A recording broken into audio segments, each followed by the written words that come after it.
अच्छा यार, मुझे मुझे थोड़ा सा ये बताते हैं बच्चों, लास्ट अटेम्प्ट में हमारे साथ मसला हुआ क्या? ऐसा क्या लगा हमें कि यार पेपर थोड़ा सा हमें हम पास नहीं कर सके? मतलब पेपर देख के आप लोगों को क्या लगा कि यार क्या इशू हुआ? रिपोर्टिंग के क्वेश्चन से मसला आया, टाइम मैनेजमेंट का मसला आया, कॉन्सेप्ट डिलीवरी में थोड़ा सा इशू आया, रिस्क के क्वेश्चन में मसला आया, ओके, एथिक्स का मसला, सही कह रहे हो, एथिक्स में थोड़ा सा मसला आया है, थोड़ा सा मसला ड्राफ्टिंग में हमें लग रहा है। पेन दूसरा वाला नहीं है, बहुत ब्लैक कर रहे हैं। ओके, टाइम मैनेजमेंट का मसला सही है। इशू ही समझ में नहीं आ रहा कि यार इशू है क्या इस पेपर में। मैं आपके साथ पेपर का पैटर्न आसान था, सिमिलर था, कंसिस्टेंट था, मैं प्रूव कर दूंगा आज आपको, सही है। अच्छा, अच्छा, मैं इंशाल्लाह आज के, देखें, दो ऑब्जेक्टिव है यार। पहला ऑब्जेक्टिव ये है कि पहला हम ये करेंगे कि हम लास्ट अटेम्प्ट के पेपर को डिस्कस करते हैं, और जब लास्ट अटेम्प्ट के पेपर को डिस्कस करेंगे तो ये एनालाइज करने की कोशिश करेंगे कि हमने जो आंसर लिखा था वो क्या लिखा था, और किस फ्रेमवर्क के बेसिस पे लिखा था, और आंसर एक्चुअल में होना क्या चाहिए था, और कहाँ कहाँ पे हमें स्टैंडर्ड वगैरह से हेल्प मिल सकती थी, और कहाँ कहाँ हम लैग कर रहे थे। आप यकीन करें, अगर हम ये काम आज की तारीख में कर लेंगे तो हमें आज ये क्लियर हो जाएगा यार कि हम फेल हुए क्यों है। सही है, ये कर ले हम सुकून से, हमारे पास 2-3 घंटे की क्लास है, हम बड़े आराम से लेके चलेंगे। और जिस बच्चे के कॉन्सेप्ट स्ट्रांग है ना, और उसको पता है कि यार आंसर को ड्राफ्ट कैसे करना है, किस चीज को रेफर करना है, आइजा को रेफर करना है कि नहीं करना, कोड ऑफ एथिक्स को रेफर करना है कि नहीं करना, बड़े आराम से वो पेपर पास कर सकते हैं। अलिश मैं थोड़ी देर पहले तभी मैं ऑडिट टेस्टिंग सिस्टम दिखा रहा था ना आपको, बिकॉज मुझे पता था कि जब मैं पढ़ाना स्टार्ट करूंगा तो फिर आप टेस्टिंग सिस्टम की तरफ आ जाएंगे। यहाँ तक क्लियर है यार आप सारे? और जब हम ये डिस्कस कर लेंगे तो उसके बाद हम स्ट्रेटेजी डिस्कस कर लेंगे कि हमारी स्ट्रेटेजी क्या होनी चाहिए। क्या हम सितंबर में पेपर दे सकते हैं? यस, बिल्कुल दे सकते हैं हम, या हमें दिसंबर में पेपर देना चाहिए? ठीक है बच्चों, अच्छा, देखें, थोड़ा सा हम लेके चलते हैं हमारे लास्ट अटेम्प्ट के पेपर को। और अगर लास्ट अटेम्प्ट के पेपर को अगर हम देखें, चलिए स्टार्ट करते हैं हमारे पहले सवाल से, which is I cap code of ethics. ये कंपैरेटिवली यार बड़ा आसान सवाल था, ये मुश्किल सवाल नहीं था, ये एक बहुत ही आसान सवाल था। और इस सवाल में सबसे खास बात ये थी कि इसका आंसर कोड ऑफ एथिक्स में लिखा हुआ था। अब मसला क्या होता है? मसला ये होता है कि अगर हम सवाल पढ़ें तो सवाल की रिक्वायरमेंट बड़ी क्लियर है कि in the light of ICAP code of ethics identify and evaluate the threat to compliance with the fundamental principles arising from the above requested service, also recommend where possible appropriate safeguards to mitigate the artifact threat to an acceptable level। 15 number का सवाल आपके पास पहला code of ethics का था, और उसने technically speaking आपको 4 service provide कर दी, पहली और चौथी। तो इसका मतलब है 15 मार्क्स सिक्योर करने के लिए मेरे पास 4 सिनेरियोज है बच्चों, और 4 सिनेरियो को मैंने थ्रेड को आइडेंटिफाई करना है, और उस थ्रेड को फंडामेंटल प्रिंसिपल से लिंक करना है। मतलब 5 मेरे पास थ्रेड्स होते हैं, 5 मेरे पास फंडामेंटल प्रिंसिपल होता है। सवाल पढ़ के सिर्फ मेरे थ्रेड को फंडामेंटल प्रिंसिपल से लिंक करना था 4 सिनेरियो के ऊपर, तो मेरे 8 पॉइंट तो स्ट्रेट ये बन गए, ठीक है। और फिर उसके बाद मुझे सिर्फ और सिर्फ आइडेंटिफाई नहीं करना था, बल्कि क्या करना था, इवेल्युएट भी करना था। अब जब इसका मतलब है आंसर के अंदर मेरे पास 3 चीजें आनी चाहिए। आंसर के अंदर मेरे पास एक आइडेंटिफिकेशन आनी चाहिए, एक मेरे पास इवेल्युएशन आनी चाहिए, और आइडेंटिफिकेशन किस चीज की करनी है? थ्रेड की करनी है, और इस थ्रेड से रिलेटेड मेरा कौन सा फंडामेंटल प्रिंसिपल हिट हो रहा है वो करना है। और फिर मुझे आखिरी में कुछ सेफगार्ड्स बता, कुछ सेफगार्ड्स बता, ऐसा ही है। तो इसका मतलब ये, और मेरे पास 4 सिनेरियोज है मेरे पास। मतलब अगर मैं 15 नंबर को तोड़ने बैठूं, अच्छा, मुझे एक चीज पता है, एक चीज बड़ी क्लियर है, जब भी हमारे पास, चूंकि नॉन एश्योरेंस सर्विसेज है, 4 सर्विसेज प्रोवाइड कर रहा हूं, तो सेफगार्ड तो मेरे पास नॉर्मली 1 से 2 या 3 ही होते हैं। तो टाइम मैनेजमेंट के लिहाज से तो मैं सारे सिनेरियो को ऊपर क्लब करके ये कह सकता था कि भाई ओवरऑल सेफगार्ड मेरे पास ही हो सकते हैं, सही है। तो हर सिनेरियो में मैंने थ्रेड बताना था, थ्रेड को मैंने जो है फंडामेंटल प्रिंसिपल से लिंक करना था, फिर उन सारे थ्रेड्स को मैंने इवेल्युएट करना था। ये नॉर्मली मेरे पास एक आंसर का स्ट्रक्चर था। और अगर मैं देखूं तो हर सिनेरियो में अगर मैं 3-3 4-4 लाइनें लिख देता इस फ्रेमवर्क के बेसिस पे, तो इसका मतलब है मैं बड़े आराम से पेपर को पास कर सकता। अब मसला ये है कि लिखने के लिए चूंकि ये कोड ऑफ एथिक्स से आया है, तो क्या लिखने के लिए मुझे आईकैप का कोड ऑफ एथिक्स रेफर करना चाहिए था या नहीं करना चाहिए था? और क्या आईकैप का कोड ऑफ एथिक्स मेरी हेल्प कर सकता है कि नहीं कर सकता? और क्या आईकैप को, और आईकैप का जो कोड ऑफ एथिक्स है उसको किस तरीके से रेफर करना चाहिए, ये सबसे ट्रिकी पार्ट है। ये वो चीज है जो कि पेपर से पहले करनी है आपको। ये पेपर के वक्त नहीं हो सकती मेरे बच्चों, खुदा का वास्ता, जो मैं आपको चीजें समझाने की कोशिश कर रहा हूँ उसको समझिएगा। ये चीज पेपर से पहले नहीं हो सकती, ये चीज पेपर के वक्त नहीं हो सकती, ये चीज पेपर से पहले बड़ी कैटेगोरी के लिए क्लियर होनी चाहिए कि अगर नॉन एश्योरेंस सर्विस में सवाल आएगा तो कौन सी सर्विसेज हैं, और अगर कोई ऐसा सवाल आ जाए जो कि सर्विस को कवर नहीं कर रहा, तो फिर जाके मेरे पास ऐसी कौन सी गाइडेंस कोड ऑफ एथिक्स ने दी हुई है जहां से मैं हेल्प ले सकता हूँ। और जब उस गाइडेंस को आप रेफर करेंगे तो आप कहेंगे यहाँ पे तो इतना कुछ लिखा हुआ है कि मेरे पास अब इतना कंटेंट है कि 15 क्या अगर 150 नंबर का भी सवाल आएगा तो मैं उसको अटेम्प्ट कर सकता हूँ।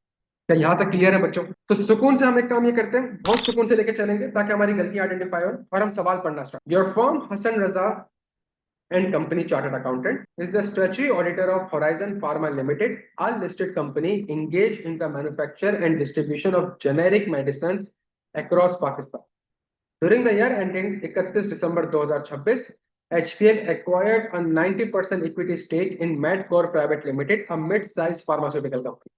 सबसे पहले मुझे एक बात बता दें कि जी आप एचपीएल ने एक कंपनी एक्वायर करी विच इज मैडकोर, तो एमसीपीएल करते थे, सही है। एचपीएल ने एक कंपनी एक्वायर करी विच इज कॉल्ड एमसीपीएल, और आप जो है वो ऑडिटर हैं, सही है। अच्छा जी, यहां तक बड़ा सवाल clear. Following the completion of the acquisition of HPL, the HPL CFO Mr. Zain Mahmood sends the following email to the engagement partner Mr. Hasan, और फिर उसके बाद जो आपका पेरेंट था ग्रुप था उसने ईमेल करी, dear Hasan, as you are aware we completed the acquisition of 90% equity stake in MCL in May 2026. We are now focused on integrating MCL into our group reporting structure and would greatly appreciate your firm assistance in the following matter given your deep familiarity with our operations.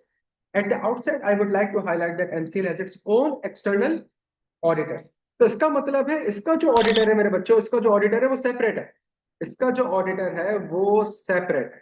ठीक हो गया भाई, यहाँ तक सवाल समझ आता है? अच्छा, इसका ऑडिटर बिल्कुल, सॉरी, इसका ऑडिटर जो है वो बिल्कुल सेपरेट है भाई, तारीख सही। Your firm does not have an auditor client relationship with MCL, therefore I believe that all of the services requested below are ethically permissible, are ethically।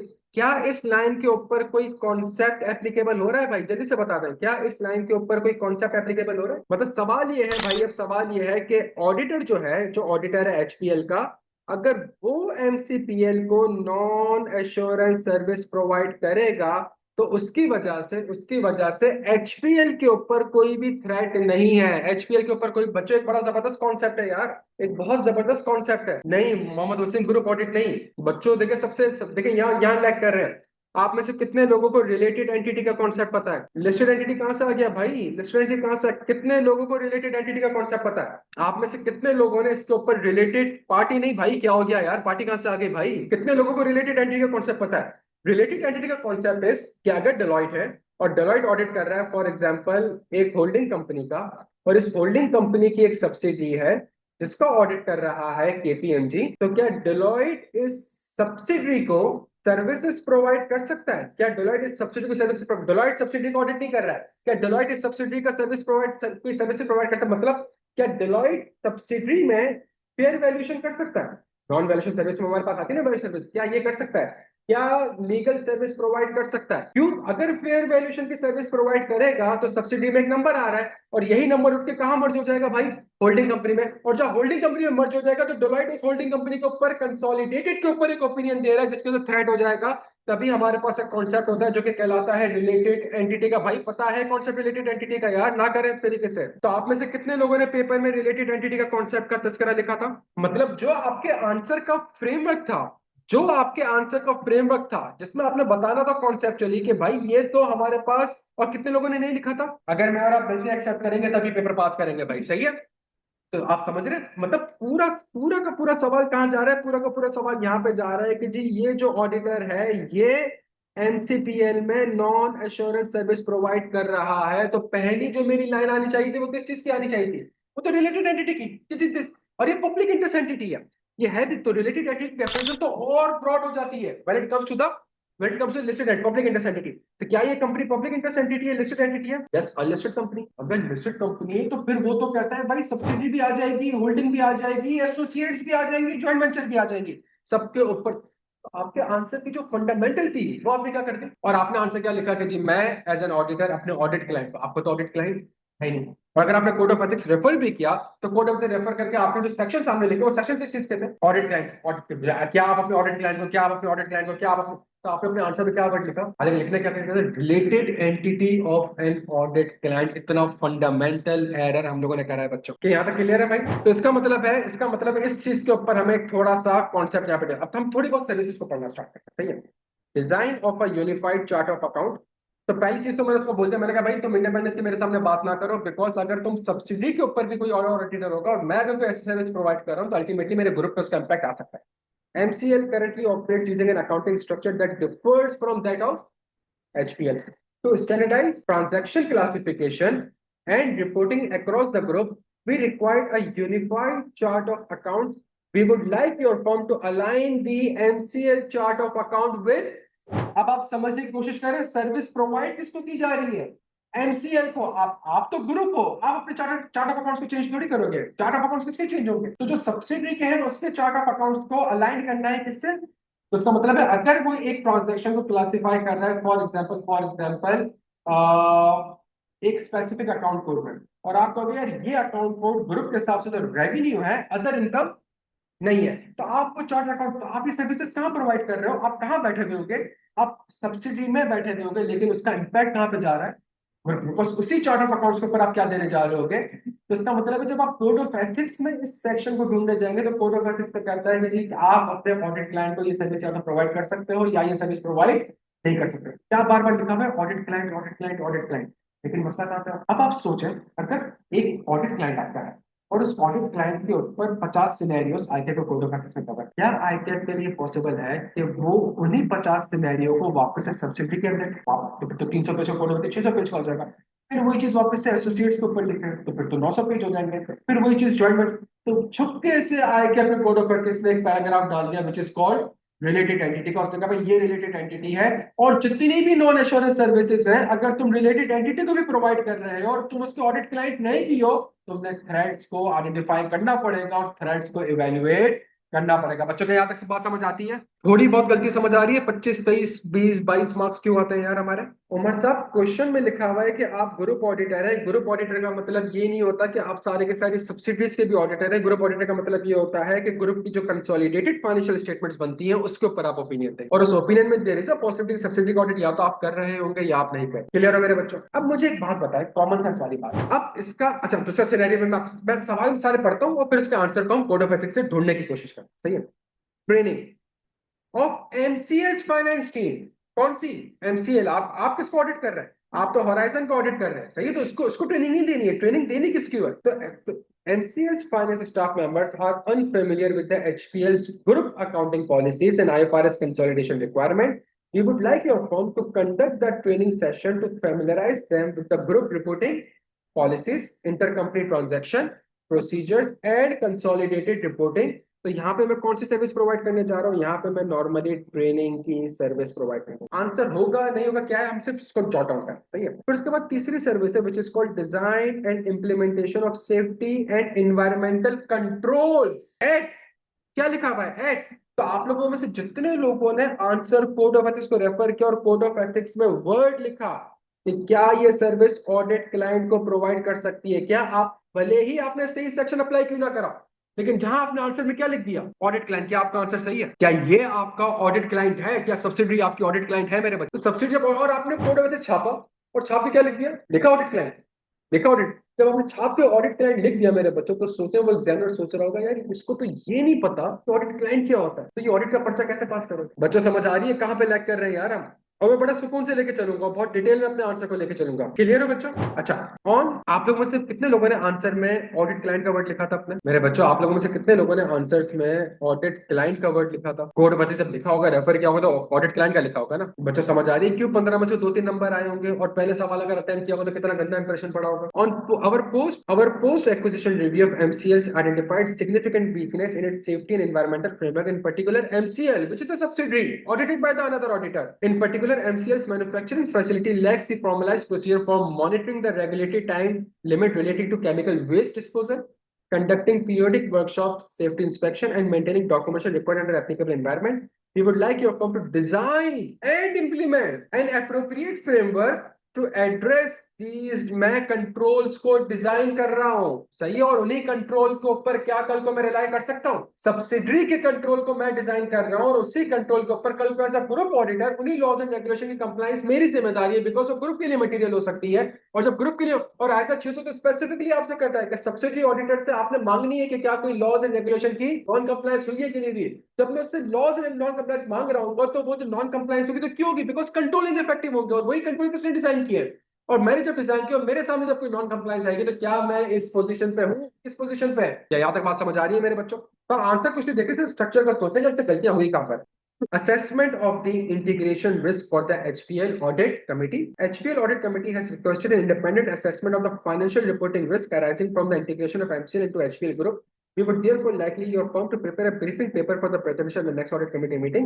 I look forward for your guidance on the above. Best regards. सवाल की requirement है आगे। अब इसका मसला, अब इस सवाल का मसला है क्या, सवाल का मसला ये है क्या डिजाइन वाली चीज के ऊपर क्या कोई स्पेसिफिक सेक्शन है, क्या ट्रेनिंग टू फाइनेंस टीम के ऊपर कोई स्पेसिफिक सेक्शन है, क्या design and implementation of control के ऊपर कोई स्पेसिफिक सेक्शन है, क्या assessment of integrating risk for the HPL audit committee, क्या इसके ऊपर कोई स्पेसिफिक सेक्शन है या नहीं। सबसे पहले सवाल, तो इसका मतलब है 4 सर्विसेज है ना मेरे बच्चों, 4 सर्विसेज के हैं, दो, एक ट्रेनिंग है, एक ऑडिट कमेटी को प्रेजेंटेशन है। अब थोड़ा सा लिखना स्टार्ट। पहली सर्विस कौन सी थी, दूसरी सर्विस कौन सी थी, टू फाइनेंस, तीसरी सर्विस कौन सी थी, design and implementation of internal control, सही है, ओवर लॉज एंड रेगुलेशन। कोई सर्विस है इसके ऊपर स्पेसिफिक देखना पड़ेगा भाई। और चौथी कौन सी है भाई, हाँ जी, ऑडिट कमेटी को आपने एक प्रेजेंटेशन दी। सबसे बड़ा मसला क्या होगा, सबसे बड़ा मसला है कि क्या ये सिनेरियो ऑलरेडी कवर्ड है या नहीं। इनमें से मेजॉरिटी सिनेरियो आई कैप के कोड ऑफ एथिक्स में कवर्ड, लेकिन आई कैप का कोड ऑफ एथिक्स किसी भी सिनेरियो को बताने से पहले एक कॉन्सेप्चुअल फ्रेमवर्क बता, और वो जो कॉन्सेप्चुअल फ्रेमवर्क लाइक आपके सामने अगर आईकेप कोड ऑफ एथिक्स देखूं, ये हमारे पास आईकेप कोड ऑफ एथिक्स है भाई। क्या ये क्लियर है सवाल पढ़ के कि मेरे पास जो सवाल आया है वो मेरे पास इन सबसे तो नहीं आया ना भाई। इंटरेस्ट और रिलेशनशिप का तो मसला नहीं है ना भाई, किस चीज का मसला है, provision of non assurance service to an audit client. अब जब provision for non assurance service to an audit client है तो पहली सर्विस कौन सी है, लेकिन कौन से पेज नंबर पे आ रही है, तो मतलब 203 से 214 के दरमियान क्या आ रहा होगा, नॉन एश्योरेंस सर्विस स्टार्ट कहां से हो रहा है, 203 से, और पहली सर्विस कौन सी है और कौन से पेज पे आ रही है, तो मतलब अगले 11 पेज तक उसने आपको क्या बताया होगा, नॉन कॉन्सेप्चुअल फ्रेमवर्क। और आंसर भी आपका कहां से मिलेगा, क्या इस सवाल में वैल्यूएशन सर्विसेज एप्लीकेबल है, क्या इस सवाल में टैक्स सर्विसेज एप्लीकेबल है, क्या इस सवाल में इंटरनल ऑडिट की सर्विस एप्लीकेबल। आप इंटरनल ऑडिट नहीं कर रहे हैं, आप तो कंट्रोल डिजाइन कर रहे हैं, इंटरनल ऑडिट का काम थोड़ी कंट्रोल को डिजाइन करना, तो इंटरनल ऑडिट सर्विस भी नहीं है। क्या सवाल में आईटी एप्लीकेबल है, क्या सवाल में लिटिगेशन एप्लीकेबल है, क्या सवाल में लीगल एप्लीकेबल है, क्या सवाल में रिक्रूटमेंट एप्लीकेबल है, क्या सवाल में कॉर्पोरेट एंड फाइनेंस सर्विसेज, कुछ भी रेलिवेंट नहीं है, कुछ भी रेलिवेंट नहीं है।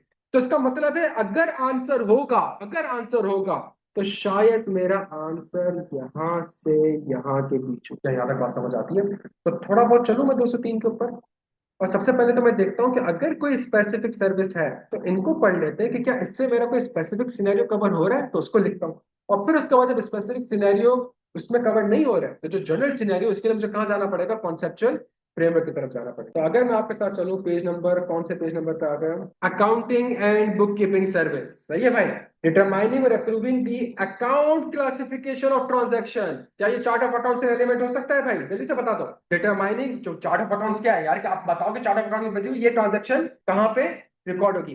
तो जो हमारे पास चार्ट ऑफ अकाउंट्स वाला सिनेरियो होता है, क्या मैं कह सकता हूँ कि ये अकाउंटिंग वाले से आ सकता है, ये इसके ऊपर मेरे पास जो है वो क्या एप्लीकेबल हो सकता है, accounting and book keeping services वाली चीज मेरे पास रेलिवेंट हो सकती है। अगर मैं देखूं कौन सा थ्रेड क्रिएट हो रहा है भाई, और क्या ये अकाउंटिंग रिकॉर्ड्स और फाइनेंशियल स्टेटमेंट को अफेक्ट करेंगे जिसके ऊपर आप ओपिनियन एक्सप्रेस कर रहे हैं। ये सब्सिडी के चार्ट ऑफ अकाउंट्स होंगे, कंसोलिडेट होंगे कहां पे, ग्रुप पे, उसी ग्रुप के ऊपर आप क्या दे रहे होंगे। बस फर्क कितना है, टू एन ऑडिट क्लाइंट नहीं होगा, to an related entity of an audit client होगा। बस आप ऑडिट क्लाइंट को सर्विसेज प्रोवाइड नहीं कर रहे हैं, आप जो सर्विसेज प्रोवाइड कर रहे हैं नॉन एश्योरेंस की, वो कहां प्रोवाइड कर रहे हैं, वो सब्सिडरी में प्रोवाइड कर रहे हैं, which is not your audit client. तो अगर पेपर में जिसके बच्चों ने ये छापा, ये छापा, ये छापा, तो यार आपने कॉन्सेप्चुअली भंड मार दिया है। और एक वर्ड मिसिंग था आपके आंसर में, विच इज रिलेटेड एंटिटी। बच्चों क्या यहाँ तक क्लियर हो यार, मैं बहुत डिटेल में चलूंगा, सुकून में चलूंगा, सही है, क्लियर हो यहाँ तक क्या मसला आ रहा है। मैं जबरदस्त, जब थोड़ा सा अगर आप लोग बच्चों आंसर दे देंगे, कीबोर्ड में हाथ चलाएंगे, तो इंशाल्लाह इंशाल्लाह पेपर भी पास होगा, ठीक है। बेस्ट हो गया, बेस्ट हो गया, बेस्ट हो गया। अब सिर्फ मुझे सुकून से ये पैराग्राफ पढ़ो, audit clients that are public interest entities, इस सिनेरियो पढ़िएगा। a firm or network firm shall not provide accounting and bookkeeping service to an audit client that is a, और हम लोग पब्लिक इंटरेस्ट है, सही है. As an exception to this, a firm or network firm may prepare statutory financial statement for a related entity of a, for a related entity. वो कह रहा है statutory FS आप बना सकते हो, include this of the definition related provided that the audit report of the group FS. लेकिन ये भी किस चीज की बात कर रहा है, किस चीज की बात कर रहा है, फाइनेंशियल स्टेटमेंट को प्रिपेयर करने की बात कर रहा है, जो कि हमारा सिनेरियो नहीं है, जो कि हमारा सिनेरियो नहीं है. तो हमारे पास ऑल ऑडिट क्लाइंट के लिए जो सिनेरियो है, providing accounting and book keeping service to our related entity of an audit client creates a self threat when there is a risk that the result of the services will affect the accounting record or the financial statement on which the firm will express an opinion. तो मुझे सिर्फ इतना बता दो क्या impact आएगा मेरे group पे. अगर मैं ही चार्ट ऑफ अकाउंट्स बना रहा हूँ, उसी से मेरी चीजें आ रही, तो क्या इम्पैक्ट आएगा. अगर इम्पैक्ट आएगा तो उसका मतलब है मैं ये सर्विस प्रोवाइड नहीं कर सकता. और थ्रेट किसको हिट करेगा, कॉन्फिडेंशियलिटी को, कॉम्पिटेंस को. किस, कौन सा फंडामेंटल प्रिंसिपल आ रहा है यार इसमें भाई, कौन सा फंडामेंटल प्रिंसिपल आ रहा है यार. इंडिपेंडेंस होता है, कॉन्फिडेंशियलिटी होता है. इंडिपेंडेंस आपकी इंपेयर्ड हो सकती है. वही चार्ट ऑफ अकाउंट्स आप बना रहे हो, कल को क्लासिफिकेशन के ऊपर जब आपने रिस्क आइडेंटिफाई कर रहा होगा तो उसके ऊपर क्या प्रोसीड आउट कर सकोगे यार. तो इसका मतलब ये हो गया बच्चों का, मैं पहली चीज देखूं तो मैंने कहा chart of accounts accounting record की प्रिपरेशन में आ गया. और जब अकाउंटिंग रिकॉर्ड की प्रिपरेशन में आ गया तो कौन सा थ्रेट क्रिएट हो जाएगा, किसको हिट करेगा, डिपेंडेंस को. और जब इंडिपेंडेंस क्रिएट करेगा तो क्यों करेगा, बिकॉज जो चार्ट ऑफ अकाउंट्स में बना रहा हूं तो कल उसी ग्रुप एफएस के ऊपर मैं क्या दे रहा हूंगा, ओपिनियन दे रहा हूंगा, देयरफॉर अलाउ नहीं. लेकिन इन सब के अंदर एक वर्ड आ जाएगा विच इज कॉल्ड, क्लियर हो मेरे बच्चों. ये लैग कर रहा है थोड़ा सा, तो मैं यहाँ लिख रहा हूँ और वहां लिख रहा हूँ, उसमें लैग आया. क्यों, क्लियर हो मेरे बच्चों. अच्छा अब मुझे ईमानदारी से बताओ, देखो मैंने सिर्फ आंसर नहीं बताना आपको, मैंने आपको क्या बताना है, आपको सोच बतानी है ताकि पता चले कि गलती कहाँ पे होती है. सही है. तो क्या training of MCL finance team कोई कोड ऑफ एथिक्स में सिनेरियो कवर्ड है, क्या वैल्यूएशन में होगा, क्या लिटिगेशन में होगा, समझा, क्या इंटरेस्ट रिलेशन, क्या बिजनेस रिलेशनशिप में होगा, क्या फैमिली एंड पर्सनल रिलेशनशिप में होगा. अच्छा अब इसके लिए आप करें क्या, देखें सुने. इसका मतलब है अगर आंसर नहीं मिल रहा है यहाँ पे तो मुझे कहाँ जाना पड़ेगा भाई, मुझे कहाँ जाना पड़ेगा, जल्दी से बता दो, जल्दी से बता दो. मुझे अब कॉन्सेप्चुअल फ्रेमवर्क को रेफर करना पड़ेगा. और कॉन्सेप्चुअल फ्रेमवर्क में अगर पेपर में मैंने समझने की कोशिश करी कि कॉन्सेप्चुअल फ्रेमवर्क क्या, तो उसका मतलब मैं फेल हूं, तभी टाइम मैनेजमेंट नहीं होगा. कॉन्सेप्चुअल फ्रेमवर्क तो वो चीज है कि पेपर से पहले मैं 110% श्योर हूं कि अगर ये 10 सिनेरियो पेपर में आते हैं जिसके ऊपर स्पेसिफिक सिनेरियोस है तो उसका आंसर स्पेसिफिक सिनेरियो से होगा. और अगर उसके अलावा कोई सिनेरियो आता है तो मुझे कहाँ रेफर करना पड़ेगा. और कॉन्सेप्चुअल फ्रेमवर्क 10-11 पेज का है तो इसके 10-11 पॉइंट्स मेरे रेडी होने चाहिए ताकि पेपर में फौरन से मैं इसको लिख सकूं. पेपर में 11 पेज अगर आप पढ़ने बैठ गए तो फिर फायदा क्या हो, तो फिर इसका मतलब आपकी तैयारी नहीं है. आप समझ रहे हैं, इसका मतलब है आपकी आपकी तैयारी नहीं है बच्चों के. यहाँ तक बात समझ आती है. तो अगर हम थोड़ा सा आपके साथ में कॉन्सेप्चुअल फ्रेमवर्क चलूं और जैसे जैसे कॉन्सेप्चुअल फ्रेमवर्क पढ़ते रहेंगे तो हमें थोड़े बहुत आंसर मिलते रहेंगे बच्चों. डन हो गया. इतनी बेहतरीन लाइन लिखी है, खुद ही पढ़ लो. Before a firm or network firm accepts an engagement to provide a non assurance service to an audit client, the firm shall apply the to identify and, थोड़ा गौर से देखो, थोड़ा गौर से देखो, ये तो सवाल की रिक्वायरमेंट, सवाल की रिक्वायरमेंट भी यही है. तो मतलब सवाल की रिक्वायरमेंट भी कहां से बन रही है, कॉन्सेप्चुअल फ्रेमवर्क से बन रही है भाई. अच्छा जब कॉन्सेप्चुअल फ्रेमवर्क से बन रही है तो वो कह रहा है identify and evaluating threat all audit client.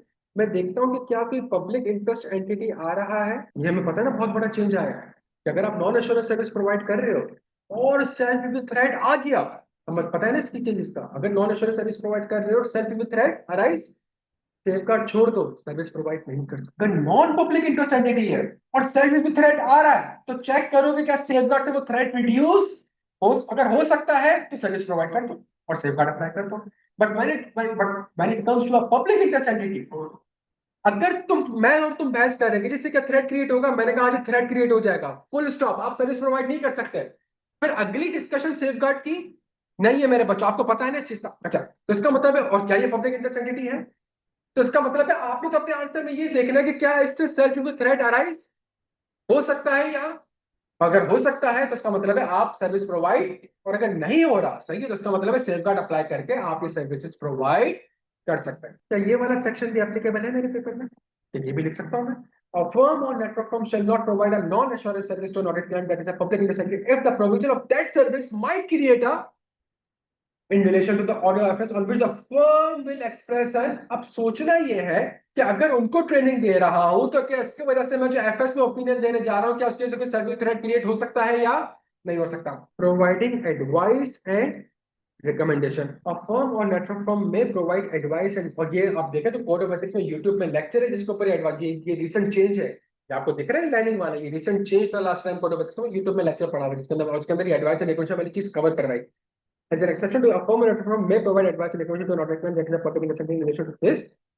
It does not assume a management and applies the conceptual framework to, इतना कैटेगोरिकली कह रहा है भाई सर्विसेज में बाद में आना है, पहले क्या अप्लाई करना है, conceptual framework अप्लाई करना है। Advising on compliance with group account, example of advices and recommendation that might be provided in relation to information matters arising in the course of an audit include advising on the accounting and financial reporting standards, advising on the appropriate of the financial accounting controls, proposing adjusting journal entries arising from the audit, discussing the findings on internal control, discussing how to resolve an accounting reconciliation problem। ये वो services हैं जो कि मैं provide कर सकता हूँ examples of advisory that might be provided. और शेल का वर्ड यूज नहीं कर रहा है, वो कह रहा है भाई देख लो हो भी सकता है, लेकिन वो कहता क्या है, पॉजिटिव टोन से कह रहा है that might be provided in relation to the information of matters. तो इसमें से मुझे बताएं क्या इसमें से कोई सर्विसेज मेरे आंसर में रेलेवेंट हो रही है। ट्रेनिंग जो मैं उनको कर रहा हूँ तो मैं उनको एडवाइस कर रहा हूँ कि भाई इस तरह नहीं इस तरह करना होता है और ये ग्रुप की पॉलिसीज है और ये ग्रुप की कंसोलिडेशन है, तो क्या ये एडवाइस और रिकमेंडेशन प्रोवाइड कर रहा हूँ। यस, स्ट्रेट आपका आंसर मेरा बच्चों यहाँ से उठ के आ रहा है, advising on compliance with the group accounting policy. Straight छपा हुआ सवाल आपके पास आया, लेकिन आपने क्या करा, आप कहाँ गए, सर्विसेज में ढूंढने लग गए, और सवाल था कहाँ से, कॉन्सेप्चुअल फ्रेमवर्क से था मेरे बच्चों। क्लियर है मेरे बच्चों यहाँ पे। अच्छा, और जब थ्रेड को एड्रेस करना होगा तो ट्रेनिंग, अगर किस ट्रेनिंग की कोई सेपरेट सेक्शन नहीं है तो मैं कॉन्सेप्चुअल फ्रेमवर्क ने मुझे क्या बता दिया है, क्या बता दिया, अप्रोप्रिएट सेफगार्ड्स आपको बता दिया। मुझे एक बात बताओ, क्या मैं multiple non assurance service provide कर रहा हूँ। भाई सिंपल, चार चार सर्विसेज है यार, सुन लो यार, चार चार सर्विस। तो अगर अगर दो सर्विस अलाउ हो भी रही है, लेकिन चूंकि ये मल्टीपल नॉन एश्योरेंस सर्विसेज जो कि मैं प्रोवाइड करने जा रहा हूं, तो जब मल्टीपल नॉन एश्योरेंस सर्विस, बाद में पता चलेगा भाई कंसोलिडेशन के ऊपर भी डेलॉइट सर्विस प्रोवाइड कर रहा है, इंटरनल कंट्रोल और फाइनेंशियल रिपोर्टिंग के ऊपर भी कौन सर्विस प्रोवाइड कर रहा है। तो अगर इन सारी चीजों के ऊपर यही सर्विस प्रोवाइड कर रहे हैं तो इसका मतलब है वो अलाउ तो है कोड ऑफ एथिक्स के हिसाब से, लेकिन चूंकि वो मल्टीपल जगह पे एक ही ऑडिटर आके आपको सर्विस प्रोवाइड कर रहा है तो कोड कहता है कि एक बार देख लो कि क्या वो मल्टीपल इंडिविजुअल लेवल पे तो अलाउड थी, लेकिन जब वो मल्टीपल लेवल पे उसका क्वांटम का इतना ज्यादा तो नहीं है कि ऐसा लगे कि जी 70% बैलेंस शीट पे तो आपका ही स्टैंप आ रहा है और आप ही की सिग्नेचर आ रही है और आप ही ने एडवाइस रिकमेंडेशन करी है। कितने लोगों ने मल्टीपल नॉन एश्योरेंस सर्विस नहीं लिखा, कितने लोगों ने नहीं लिखा था मेरे बच्चों, जल्दी जल्दी आ जाए यार, जवाब दे दें।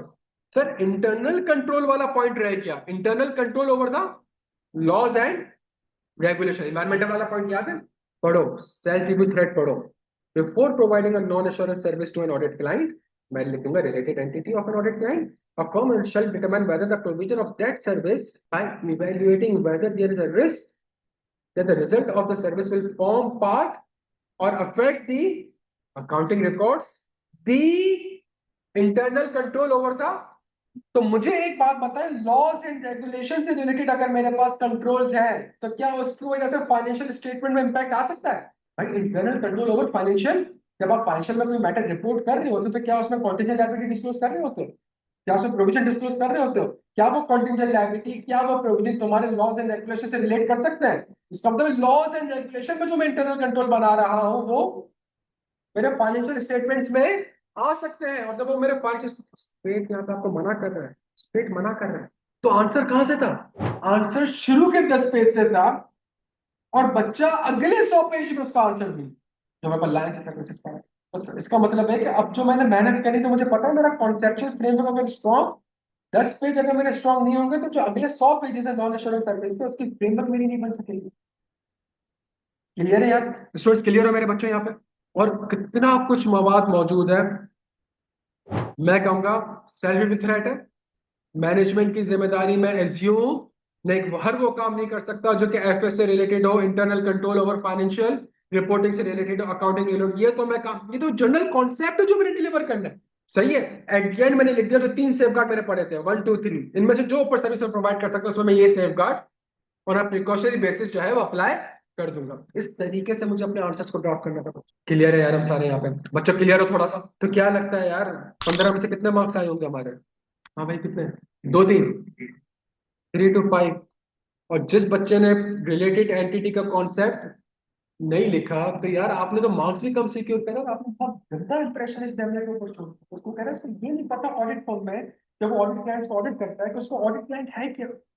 बच्चों समझ आ रही है गलतियां कहाँ हो रही है हमसे? क्वेश्चन नंबर 2 में आ जाए। बच्चों में इसी तरह थोड़ा सुकून से चलता रहूं, मैं तुझसे डिटेल में डिस्कशन करूंगा, कोई मसला तो नहीं है। मैंने ना आंसर पढ़ाना है, ना आंसर याद कराना है, ना आंसर रीड कराना है। मुझे सिर्फ ये असेस करना है कि जी हमारी सोच सही अप्लाई हो रही है कि नहीं हो रही। ठीक हो गया जी? अच्छा, क्वेश्चन नंबर 2 मेरे बच्चों। अब इस सवाल के ऊपर अगेन एक 15 नंबर का सवाल, और इस सवाल के ऊपर लेके बच्चे फजूल में शोर मचाना स्टार्ट होकर। You are the audit manager of sky link solution limited, a listed company providing an integrated and cyber security solution for the year ended 31 March 2000. In January 2026, SLS offered a bundled package titled Global Connect 360 to a customer at a fixed contract price of rupees 5.2 million, comprising the following components. सही है? तो मतलब 5.2 million में मैं कितनी services provide कर रहा हूँ भाई? An enterprise grade physical, physical, हाँ फिजिकल मतलब was physically delivered, server delivered and accepted by the customer on 1st February 2026. The standalone selling price of the company was 2.2 million. फिर सेकंड जो मैंने चीज प्रोवाइड करी इसको, a 3-year cloud management software license granting the company customer access to the software as it exists at the license availability date of 1st February 2026, with no contractual obligation on SLS to provide future updates. The standalone selling price of this component is rupees 1 point.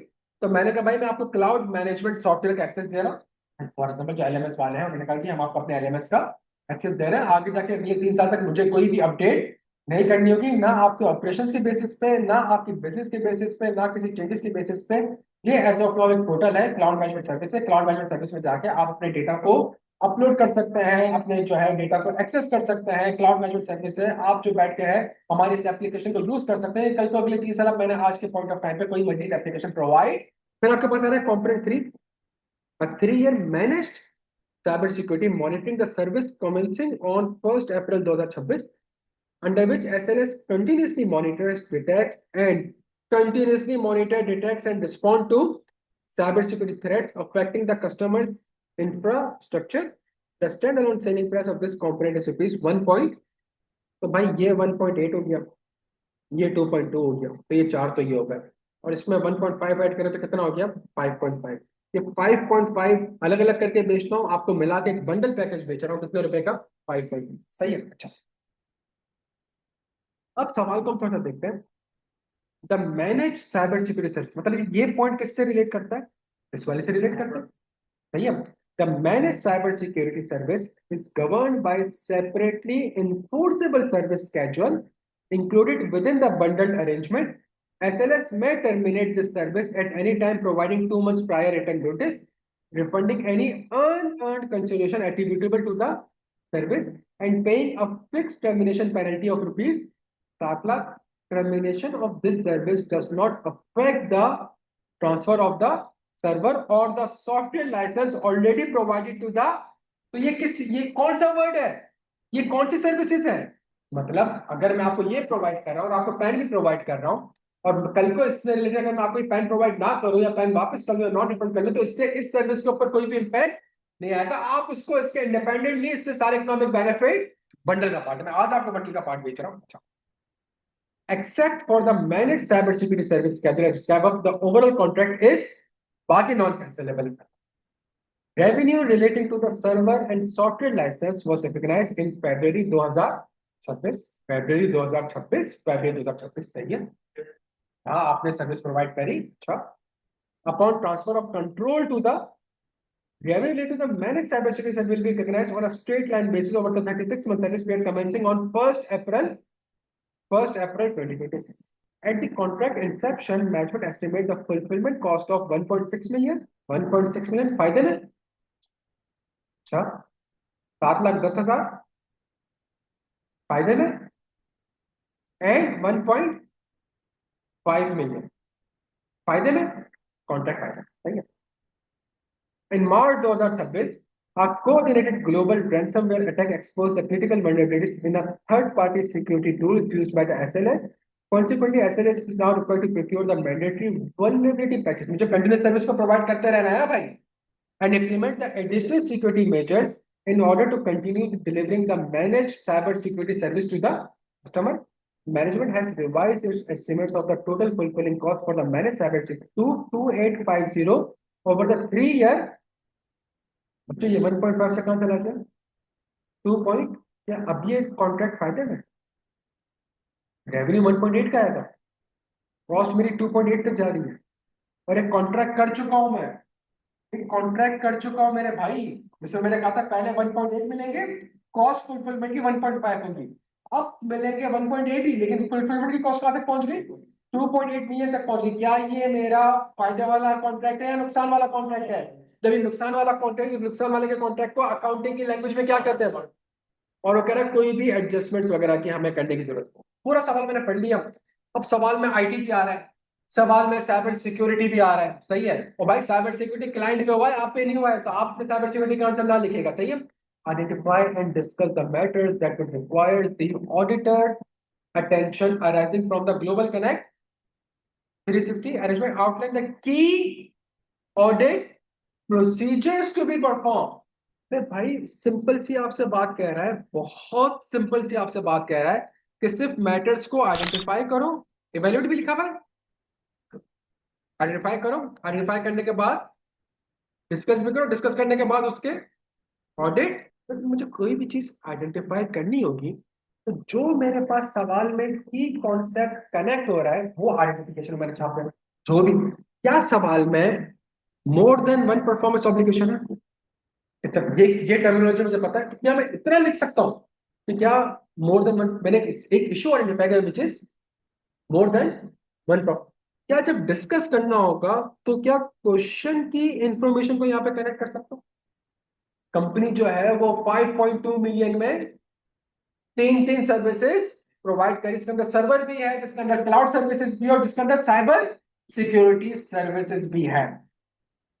तो सवाल में हमारे पास क्या है, more than one performance, more than two और three, आप तो ऊपर चले ना, मोर देन, जब more than one performance application है तो क्या सवाल में allocation of transaction price to performance application, क्या ये भी रेलिवेंट हो सकता है? सिर्फ अकाउंटिंग का एक वर्ड लिख रहा हूं यहाँ पे मैं, इतना पता है, ये तो FR2 का कॉन्सेप्ट है भाई।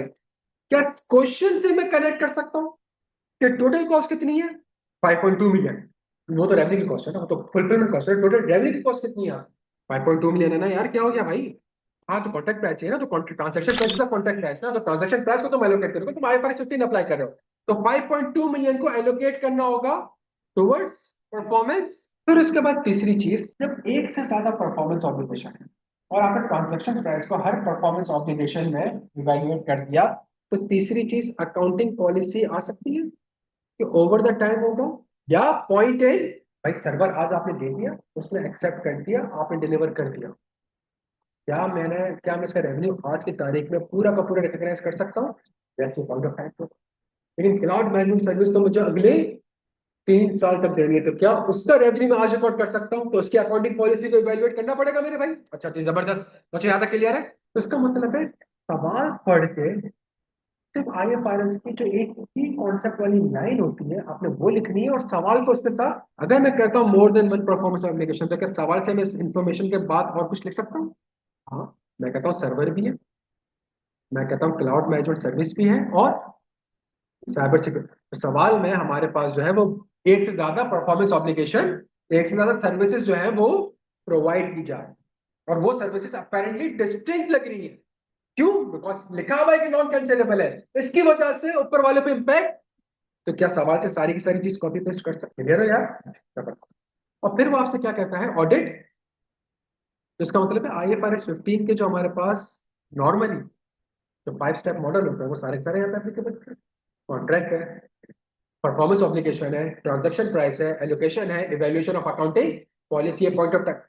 का मतलब है अगर मुझे और आपको IFRS 15 के प्रोसीजर का स्ट्रक्चर पता है, अब छोड़ दो ये सारे इश्यूज। इसके बाद एक और मसला, क्या ऑनर्स कॉन्ट्रैक्ट है? क्या सवाल में एक और चीज है? क्या इतना लिख सकता हूँ अकाउंटिंग अबाउट ऑनर्स कॉन्ट्रैक्ट? और क्या सवाल में जो इन्फॉर्मेशन दी हुई है क्या उसको यहाँ पे कॉपी पेस्ट कर सकता हूँ कि इनिशियल फुलफिलमेंट कॉस्ट इतनी थी और इनिशियल कॉन्ट्रैक्ट प्राइस इतनी थी, अब जो इनिशियल फुलफिलमेंट कॉस्ट है वो यहाँ तक जा रही है, और अगर इसके बेसिस पे आप कैंसिल भी करने जाएंगे तो आपको 7 लाख रुपए की पेनल्टी पे करनी पड़ेगी। तो इसका मतलब है ये आपका कॉन्ट्रैक्ट कौन सा हो चुका है? Onerous contract. क्या इतना लिख सकते हो मेरे बच्चों? तो आपने वर्ड कौन सा लिखा? आइडेंटिफिकेशन में कौन सा वर्ड लिखा? अकाउंटिंग की जो टर्मिनोलॉजी। तो बात जब एक्सप्लेन करने की बात आएगी तो एक्सप्लेनेशन आपने कहाँ से उठानी है? बहुत सारी इन्फॉर्मेशन उठानी और यहाँ पे कॉपी पेस्ट करके कहा देयरफॉर या therefore this could be a honours contract. बच्चों के यहाँ तक क्लियर है? अब मुझे एक बात बताओ, सवाल सबको क्लियर है? प्रोसीजर सुनना बच्चों, तो चलो, क्या कॉन्ट्रैक्ट और एग्रीमेंट इंस्पेक्ट कर लूं? हाँ भाई, कर लूं। तो कॉन्ट्रैक्ट एंड जब इंस्पेक्ट करूं तो उसमें क्या देखूं? सबसे पहले देखूंगा परफॉर्मेंस ऑब्लिगेशन। तो कॉन्ट्रैक्ट में मेरी परफॉर्मेंस ऑब्लिगेशन है क्या? जो ट्रांजैक्शन प्राइस आ रही है क्या उसको भी देख लूं? क्या ये दो काम देख लूं, परफॉर्मेंस ऑब्लिगेशन है transaction? अच्छा, मैंने ये काम कर लिया। जब मुझे पता चलेगा अच्छा जी ये परफॉर्मेंस ऑब्लिगेशन है और ये ट्रांजैक्शन प्राइस है, तो इस परफॉर्मेंस ऑब्लिगेशन को जब मैंने आइडेंटिफाई कर लिया तो अगला स्टेप ये लिख दूं कि मैं इवेल्युएट कर लूं based by by inspecting the agreement कि क्या वो वाकई में ज्यादा कर सकता हूं। ये भी लिख दिया मैंने, डिस्ट्रिक्ट वाला पॉइंट भी लिख दिया। तो अगली चीज ये है कि अगर आप सवाल पढ़े, सवाल में लिखा हुआ था कि हमने सर्वर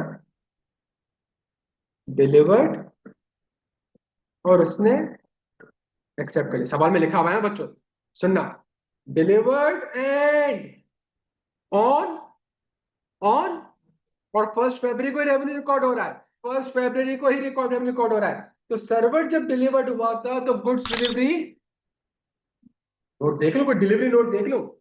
और जब एक्सेप्ट हुआ है तो क्या क्लाइंट की एक्सेप्टेंस देख लूं तो उसने एक्सेप्ट कर लिया है। और दोनों डॉक्यूमेंट्स को जब देखूंगा तो सिर्फ ये नहीं देखूंगा कि डिलीवर्ड क्या हुआ है, बल्कि ये भी देखूंगा कि डिलीवर्ड हुआ कब है, कब हुआ होना चाहिए। जो सवाल में लिखा हुआ है उससे पहले आपने डॉक्यूमेंट नंबर लिखा।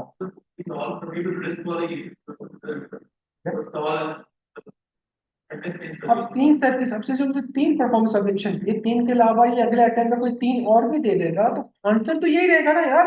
अगर IFRS 15 में आ रहे तो भाई एग्रीमेंट तो पढ़ना है ना।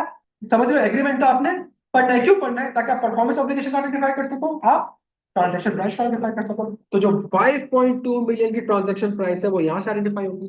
जो 3 किस्म की परफॉर्मेंस ऑब्लिगेशन है वो यहाँ से आइडेंटिफाई, फिर पहली क्या हो चुकी है? डिलीवर्ड हो चुकी है, तो डिलीवर्ड एक्सेप्ट। जब परफॉर्मेंस ऑब्लिगेशन आइडेंटिफाई हो गई तो ट्रांजैक्ट परफॉर्मेंस ऑब्लिगेशन एलोकेट होगी किसमें? ट्रांजैक्शन, या ट्रांजैक्शन प्राइस एलोकेट होगी किसमें? परफॉर्मेंस। क्या परफॉर्मेंस ऑब्लिगेशन आइडेंटिफाई हो गई भाई? हो गई। क्या ट्रांजैक्शन प्राइस मेरे पास टोटल है 5.2 मिलियन की, और मुझे कौन सी चाहिए? जब मुझे एलोकेट करना पड़ेगा कि भाई 5.2 मिलियन में 1 का कितना है, 2 का कितना है, 3 का कितना है, तो क्या मेरे पास स्टैंड अलोन प्राइस आ रही है? क्या 5.2 मिलियन में काम हो चुका है? स्टैंड अलोन के लिए जल्दी से बता दो, जल्दी से बता दो, जल्दी से बता दो, स्टैंड अलोन के लिए क्या करो?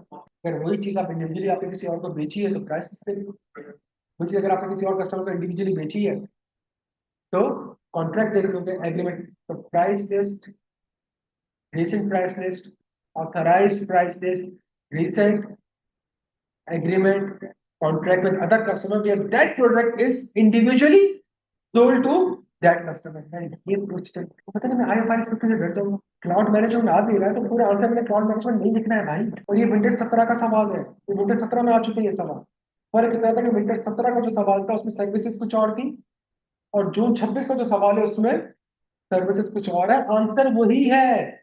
बात समझ आ रही है? मैं तो मैंने उसके बेसिस पे जो है, तो इसका मतलब है मैंने अब ट्रांजेक्शन प्राइस की आखिरी स्टेप मैं इवेल्युएट करूंगा कि मैनेजमेंट की जो अकाउंटिंग पॉलिसीज हैं वो अप्रोप्रिएट है कि नहीं। क्या मतलब? थोड़ा सा सवाल से लिख दूंगा कि जो सर्वर है उसको पॉइंट ऑफ टाइम पे रिकॉग्नाइज होना चाहिए। और फिर मेरे पास आखिरी चीज बची विच इज तो जो ऑनर्स कॉन्ट्रैक्ट है, इसके जो क्लॉजेस थे ये भी कहाँ से आइडेंटिफाई होंगे? और ऑनर्स कॉन्ट्रैक्ट क्यों है? बिकॉज फुलफिलमेंट कॉस्ट मेरी क्या होने जा रही है? बढ़े। तो जो फुलफिलमेंट कॉस्ट बढ़े तो उससे रिलेटेड कोई ना कोई डॉक्यूमेंट होगा, कोई ना कोई डॉक्यूमेंट तो होगा ना जिसको आप कह रहे हो, कोई ना कोई क्लाइंट के साथ कम्युनिकेशन ही।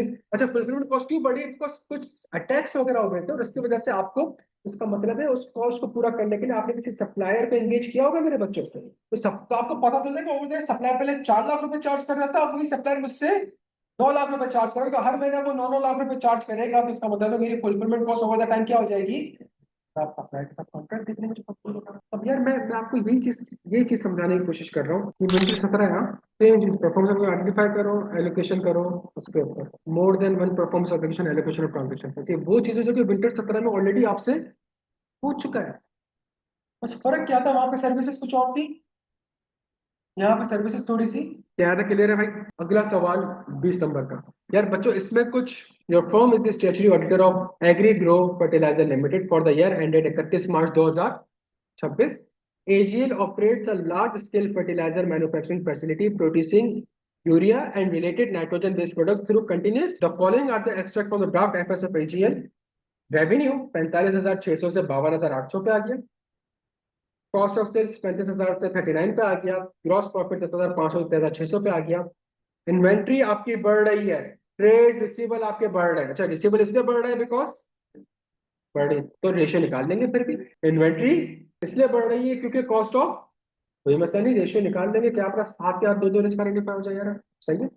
लॉन्ग टर्म बोरिंग्स भी आपकी सिग्निफिकेंटली इंक्रीज कर रही है। On 1 July 2025 AGL commissioned a new production line in addition to its existing production facility line 1। तो उसके पास लाइन 1 थी, लाइन 1 के बावजूद उसने क्या करा, लाइन 2 करा। और लाइन 2 करने के लिए to increase the overall, line 2 has a designed monthly production capacity of 15,750 ton. The expansion was financed through the, तो ये जो लॉन्ग टर्म बोरिंग बढ़ी है किस वजह से बढ़ी है? लाइन 2 की वजह से। इसका मतलब है मैंने बैंक से 10 अरब रुपए लिए इसलिए ताकि 10 अरब का एक लाइन 2 लगाओ, और लाइन 2 इसलिए लगाई बिकॉज की प्रोडक्शन बढ़ेगी। प्रोडक्शन बढ़ेगी, समझो मेरी डिमांड ज्यादा है, जब डिमांड ज्यादा है तो उससे जो पैसा आएगा बैंक को उसके पैसे ये पे कर, 15% कमाऊंगा, 10% फाइनेंस कॉस्ट होगी, 10% पे करूंगा, 5% मेरा नेट मार्जिन होगा। पर फिर तभी तो मैंने लोन लिया होगा, तभी तो बोर्ड ने अप्रूव किया होगा, तभी तो बैंक ने आपको लोन दिया होगा। सिंपल सी बात है नहीं। लेकिन जो प्रोडक्शन है, ये जो फर्टिलाइजर मैन्युफैक्चरिंग फैसिलिटी है, the company's production process is highly dependent on supplied under a government preferential pricing agreement applicable to the fertilizer. ये रियल केस है। ओगरा अगर आप देखेंगे तो ओगरा जो फर्टिलाइजर सेक्टर है उसको प्रेफरेंशियल गैस और कम प्राइस पे गैस जो है वो प्रोवाइड करता है।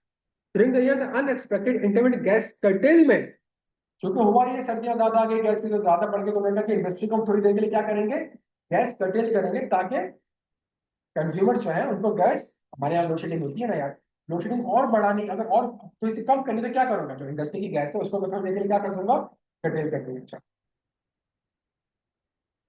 During the unexpected intermittent gas curtailment result in the temporary production shutdown and restart activities। अब हुआ है, जब गैस है नहीं तो मुझे प्लांट को क्या करना पड़ेगा, बंद, और प्लांट को जब वापस से ऑन करना पड़ेगा, तो ऐसा नहीं कि मैं एक बटन दबाऊंगा तो प्लांट ऑन हो जाए, शटडाउन करना पड़ेगा, शटडाउन के बाद वापस उसको स्टार्ट करना पड़ेगा, और उसके लिए मुझे कोई ना कोई cost management is also considering importing LNG to maintain the, word सुनिएगा क्या लिखा हुआ है, ऑपरेशनल, मतलब मेरी कंटिन्यूटी डिपेंडेंट है किसके ऊपर, नेचुरल गैस के ऊपर। अगर नेचुरल गैस नहीं होगी तो मैं अभी सोच रहा हूँ, समझिएगा मेरे बच्चों ये बात, ओके।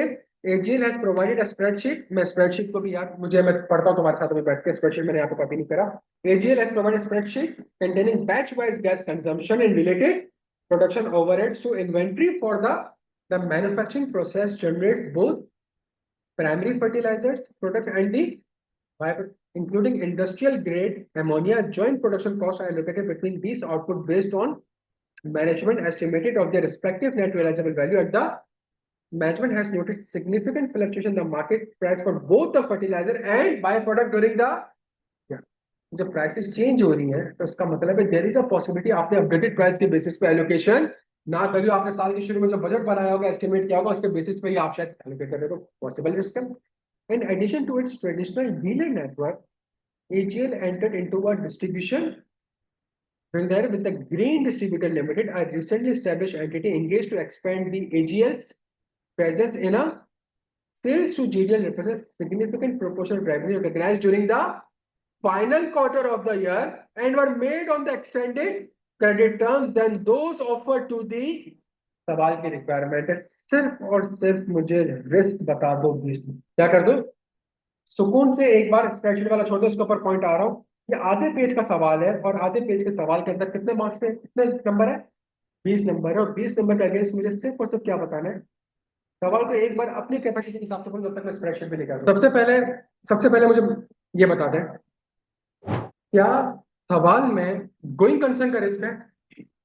भाई मैंने दो दो प्रोडक्शन लाइन लगा दी है, और दोनों प्रोडक्शन लाइन लगाने के बावजूद मैं डिपेंडेंट किसके ऊपर हूँ? गैस के ऊपर। गैस क्या हो रही है? कटल हो रही है, और वो कह रहा है कि मैं क्या इंपोर्ट करने जाऊंगा ताकि मेरी ऑपरेशनल, तो मैं ये नहीं कह रहा कंपनी बंद हो जाएगी, बट एक इवेंट और कंडीशन है जो सिग्निफिकेंट डाउट क्रिएट कर सकता है किस चीज के ऊपर? वही तो मेरा जो पहला रिस्क था मेरे बच्चों यहाँ पे, वो किस चीज का था? जो सबसे बड़ा और इंपॉर्टेंट रिस्क था, वो किस चीज का था? गोइंग कंसर्न का। क्यों? नेचुरल गैस, और सवाल में खुद लिखा हुआ है जी ऑपरेशनल, सवाल की चीज लिखी, एक कॉन्सेप्ट के साथ कनेक्ट कर दिया, विच इज कॉल्ड। आप में से कितने लोगों ने गोइंग कंसर्न का रिस्क आइडेंटिफाई करा था, और कितने लोगों ने नहीं करा था? सारे जवाब दे देंगे यार। जबरदस्त जबरदस्त जबरदस्त। अच्छा, थोड़ा सा और अगर हम सवाल पढ़ें, तो मुझे सवाल में एक और चीज ये लिखी हुई है कि जी गैस कर्टेलमेंट हुई थी, जिसकी वजह से मुझे प्लांट को क्या करना पड़ा? शट डाउन करना पड़ा, और फिर रीस्टार्ट करना। अगर मैं एक्सेल की फाइल में जाऊं, काम गई, तो मुझे एक बात पता है, इसमें इसने मुझे टोटल कॉस्ट बताई दी है, टोटल बैच कॉस्ट। अगर मैं बैच कॉस्ट को देखूं, ठीक है, रीस्टार्ट और शट डाउन कॉस्ट भी यहाँ पे आ रही है। हाँ जी, क्या रीस्टार्ट और शट डाउन कॉस्ट भी आ रही है? टोटल कितने की आ रही है? 267, और ये रुपीज इन 267 मिलियन की कॉस्ट आपने किसका पार्ट बना दिया? प्रोडक्शन कॉस्ट का पार्ट बना दिया। और जब प्रोडक्शन कॉस्ट का पार्ट बन गया, तो इसका मतलब है किसका पार्ट बन गया? इन्वेंट्री का।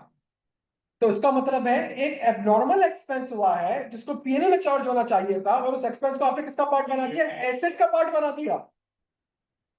भाई सिंपल सी चीज है यार, दुरिन ईयर हुई है, हमेशा से नहीं होती है। और जब इस बार हुई, तो उसको आपने प्लांट को शट डाउन करा, रीस्टार्ट करके उसमें से 267 मिलियन की कॉस्ट आई। It has to be charge in. लेकिन कंपनी ने क्या करा? कंपनी ने उसको किसका पार्ट बना दिया? कॉस्ट ऑफ सेल्स का पार्ट बना दिया, प्रोडक्शन कॉस्ट का। जो प्रोडक्शन कॉस्ट का पार्ट बना दिया, तो प्रोडक्शन कॉस्ट को लिया, थोड़ा इन्वेंट्री कितनी बनाई उसको लिया, डिवाइड करा, तो आपने उसको इन्वेंट्री का पार्ट बना दिया, और उसको आपने एसेट बना दिया। ठीक है, एसेट है क्या यार? तो अगला जो रिस्क मेरे पास आता है बच्चों को, किस चीज का आता है? ये कितने लोगों ने आइडेंटिफाई करा था? बच्चों, कितने लोगों ने इसको आइडेंटिफाई नहीं करा था? तुम सिंपल से एक्सेल देखो ना यार, कान गया। अगर तुम एक्सेल देखो, तो वो कह रहा है कि जी batch gas consume, gas cost, जो मैं ऐसे से गैस खरीद रहा हूँ, restart division cost, other variability gas overheads, total batch gas overhead cost, total batch gas cost. तो टोटल कॉस्ट का पार्ट बना रहा है। जब टोटल कॉस्ट का पार्ट बना रहा है, तो that cost is a part of. लेकिन अगर मैं 257 मिलियन के बराबर में देखूं, तो अदर ओवरहेड कॉस्ट जो मेरे पास आ रही है, कितनी आ रही है? 9.1 मिलियन की। और उसको लिंक करो इन्वेंट्री के साथ, तुम्हारी इन्वेंट्री इस बार बढ़ी है। तो बढ़ी है तो क्यों बढ़ी है? एक रीजन ये था कि तुम्हारी जो एब्नॉर्मल कॉस्ट थी, उसको तुम्हें किसका पार्ट बना दिया? इन्वेंट्री का पार्ट बना दिया। और सेकंड चीज, एक और सवाल जो मेरे यहाँ से बनता है, वो ये बनता है कि जो अदर वेरिएबल गैस ओवरहेड्स है, वहां पे भी रिस्क हो सकता है मेरा। ये जो other variable gas overhead cost है, क्या ये मेरी इन्वेंट्री का पार्ट होना भी चाहिए था, या नहीं होना चाहिए था? सबसे कोई ऐसी कॉस्ट तो नहीं जो कि मेरी वेरिएबल कॉस्ट ही ना हो, या कोई ऐसी कॉस्ट तो नहीं जो कि मेरी इन्वेंट्री की प्रोडक्शन से रिलेटेड कॉस्ट ही ना हो, लेकिन उसको भी मैंने किसका पार्ट बनाया हुआ है? इन्वेंट्री का। और ये सेंस बनता है, इसलिए बनता है बिकॉज ड्यूरिंग द ईयर मेरी इन्वेंट्री सिग्निफिकेंटली, क्या यहाँ तक बात समझ? ये रिस्क कितने लोगों ने मिस कर दिया? ये गैस, हाँ, ये दोनों मिस कर दिए थे भाई। अच्छा, चलो थोड़ा सा और आगे चलते हैं। डन हो गया भाई। अच्छा, अब अगर हम सवाल को देखें, तो एक काम ये करता हूं मैं एक्सेल में चलता हूँ। अगर मैं एक्सेल में जाता हूं, तो मेरे पास एक्सेल में प्रोडक्शन लाइन आ रही है, which is line 1 and line 2। अच्छा, मुझे ये बता दो, सवाल में मेरे पास लाइन 2 की कितनी कैपेसिटी थी? had a design monthly production capacity of 15,750 ton है, जिसके लिए मैंने बैंक से 10-15 अरब का लोन ले लिया, और वो पाइपलाइन बिछा दी, वो प्रोडक्शन लाइन बिछा दी, और 15,750 की मेरी क्या थी? कैपेसिटी। अगर मैं लाइन वन देखूं, लाइन वन देखूं, लाइन, और जब मैं लाइन टू न्यू देखूं, तो बैच आउटपुट कितना निकल रहा है भाई? 1700, 1723, 1600, और मेरी प्रोडक्शन कैपेसिटी कितनी है? भाई मेरा जो नया प्लांट लगा है वो तो फुल कैपेसिटी पे ऑपरेट ही नहीं कर रहा है, और उसके लिए मैं 10 अरब रुपये खर्च कर चुका हूँ, और जब वो फुल कैपेसिटी पे ऑपरेट नहीं कर रहा है, क्या वो इकोनॉमिक बेनिफिट जनरेट कर पाएगा? मैंने तो वो लगाया प्लांट इस वजह से था कि 15,000 में 13,000, 12,000, 11,000 चलेगा तो मेरी कॉस्ट रिकवर्ड हो जाएगी। क्या ये कॉस्ट रिकवर्ड हो सकती है भाई? 90%। लेकिन चूंकि इसमें डिफरेंट मंथ्स आ रहे हैं ना, लाइक जून में अगर तुम देखो तो 4, 5, 6 मंथ्स एक साथ आ रहे हैं। तो जून अगर मैं देखूं, तो लाइन टू अगर मैं देखूं, जुलाई 25, जुलाई 25, जुलाई 25, जुलाई 25, जुलाई 25, तो इन सबको मैं अगर प्लस भी कर लूं तब भी मेरे पास ही कुछ 6-7 हजार, 5,000 पे बन जाए इस महीने पर। आगे जाके तो ये बंद पड़ा हुआ होगा। तो इसका मतलब ये हो गया मेरे बच्चों कि यहाँ पर जो आपका प्लांट है वो तो इंडिया है, फुल कैपेसिटी पे ऑपरेट ही नहीं कर रहा है। मेरे पास एक और जो कि पिछले 10 साल से वो रिस्क पूछ रहा है, किस चीज के ऊपर पूछ रहा है? पीपी की इम्पेयरमेंट के ऊपर पूछ रहा है। तो एक और रिस्क मेरे पास आ गया, किस चीज के ऊपर? मेरा पीपी शायद क्या हो सकता है, बिकॉज मेरा प्लांट फुल कैपेसिटी पे ऑपरेट ही नहीं कर। बच्चों को यहाँ तक बात समझ आती है? अच्छा, अगर मैं एक और चीज देखूं इस सवाल के अंदर, ये जो मैंने प्रॉपर्टी प्लांट इक्विपमेंट को कंस्ट्रक्ट किया, भाई प्लांट है ना, कंस्ट्रक्ट किया, और कंस्ट्रक्ट किया तो किसके थ्रू करा? लॉन्ग टर्म बोरोइंग से। और जब लॉन्ग टर्म बोरोइंग है, तो इसकी जो बोरोइंग कॉस्ट है वो क्या होनी चाहिए थी? कैपिटलाइज होनी चाहिए थी। और पॉइंट इसके, जहां ये प्लांट आपके पास अवेलेबल फॉर यूज आ गया, ये जो इंटरनेट अवेलेबल फॉर यूज, इसके बाद भी शायद आप बोरोइंग कॉस्ट को क्या कर रहे होगे? कैपिटलाइज कर रहे होगे। तो एक और रिस्क आपका जो यहाँ पे रेलिवेंट था वो किस चीज का था? IS-23 का। अगेन 10 साल से पूछेगा कितने लोगों ने बोरिंग कॉस्ट स्किप कर दिया था? आप हमेशा वो लिस्टेड एंटिटी है, लिस्टेड एंटिटी है, तो उसके जो फोकस होगा किसके ऊपर होगा? शेयर का फोकस किसके ऊपर होता है? प्रॉफिट। तो वो रिस्क होगा जो कि प्रॉफिट को ज्यादा दिखाने की कोशिश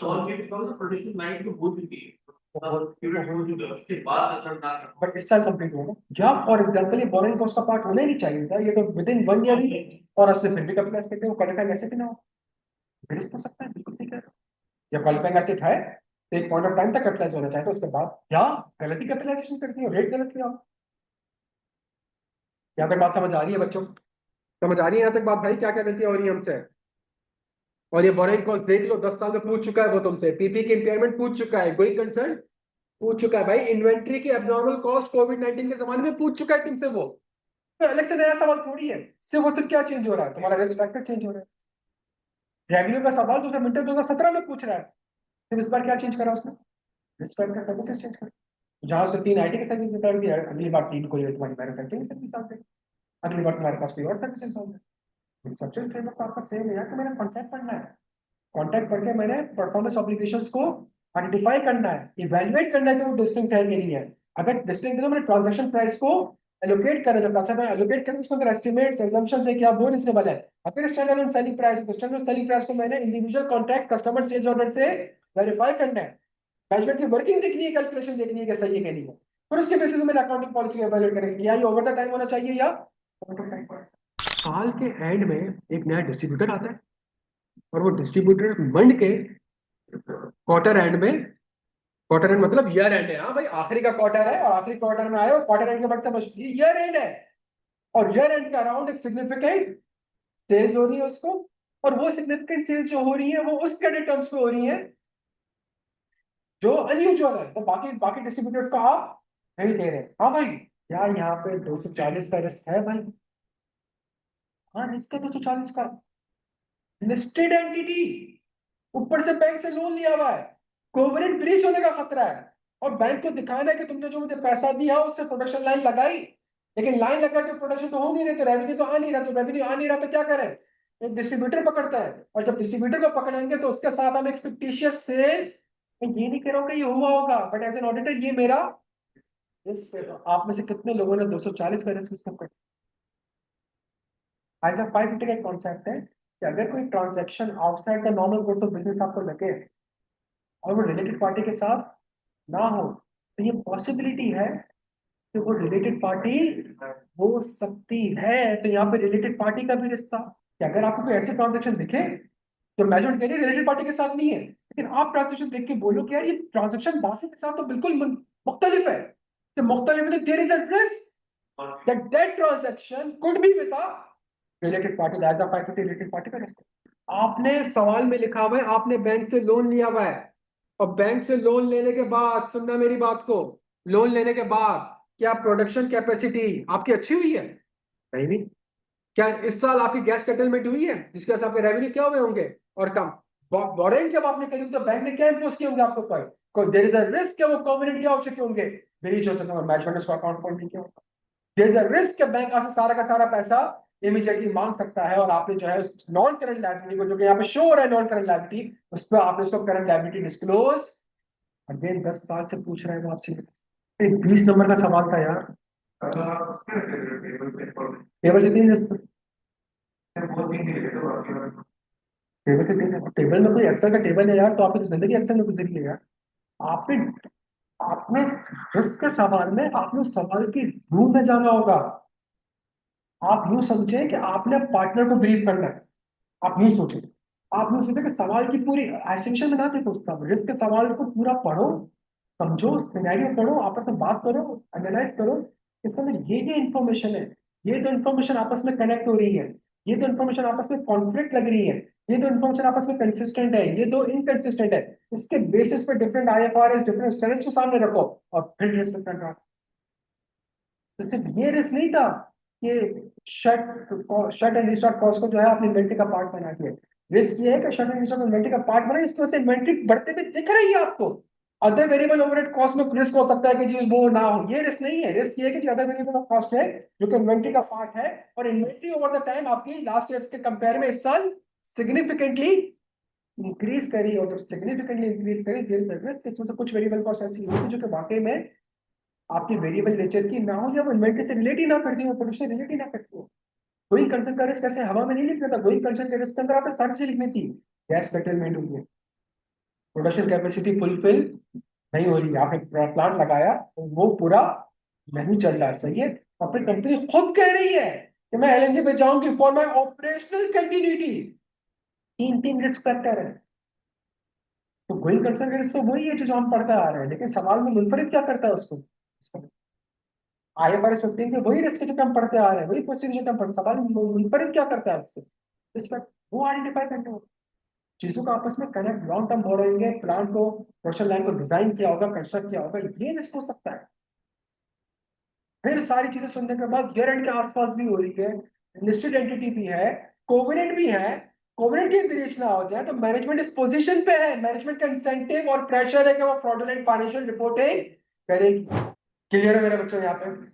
और उसके बाद आप इन्वेंट्री का टर्नओवर डेज निकाल लो, आप रिसीवर का टर्नओवर डेज निकाल लो, अगर यहाँ पे भी अगर आपको एक दो रिस्क आइडेंटिफाई होते हो तो आपने वो रिस्क भी आइडेंटिफाई करने होंगे मेरे बच्चों। क्लियर है?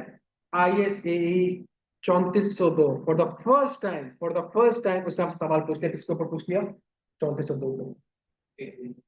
हाँ कि जी एक सर्विस ऑर्गेनाइजेशन है, उसका एक सर्विस ऑडिटर है, वो सर्विस ऑडिटर, अब आप एक्सटर्नल ऑडिटर नहीं है इस सवाल में, आप स्टैट्यूटरी ऑडिटर नहीं है इस सवाल में, आप क्या है? सर्विस ऑर्गेनाइजेशन के सर्विस ऑडिटर है, और सर्विस ऑर्गेनाइजेशन ने एक डिस्क्रिप्शन बनाई है, एक सब्जेक्ट मैटर बनाया है, और उसके ऊपर आपने क्या करना है? एनालिसिस करना है, इवैल्यूएट। और मेजॉरिटी बच्चों ने इस सवाल को सही से अटेम्प्ट नहीं कर रहे। सवाल कितने नंबर का था? 15 नंबर का सवाल।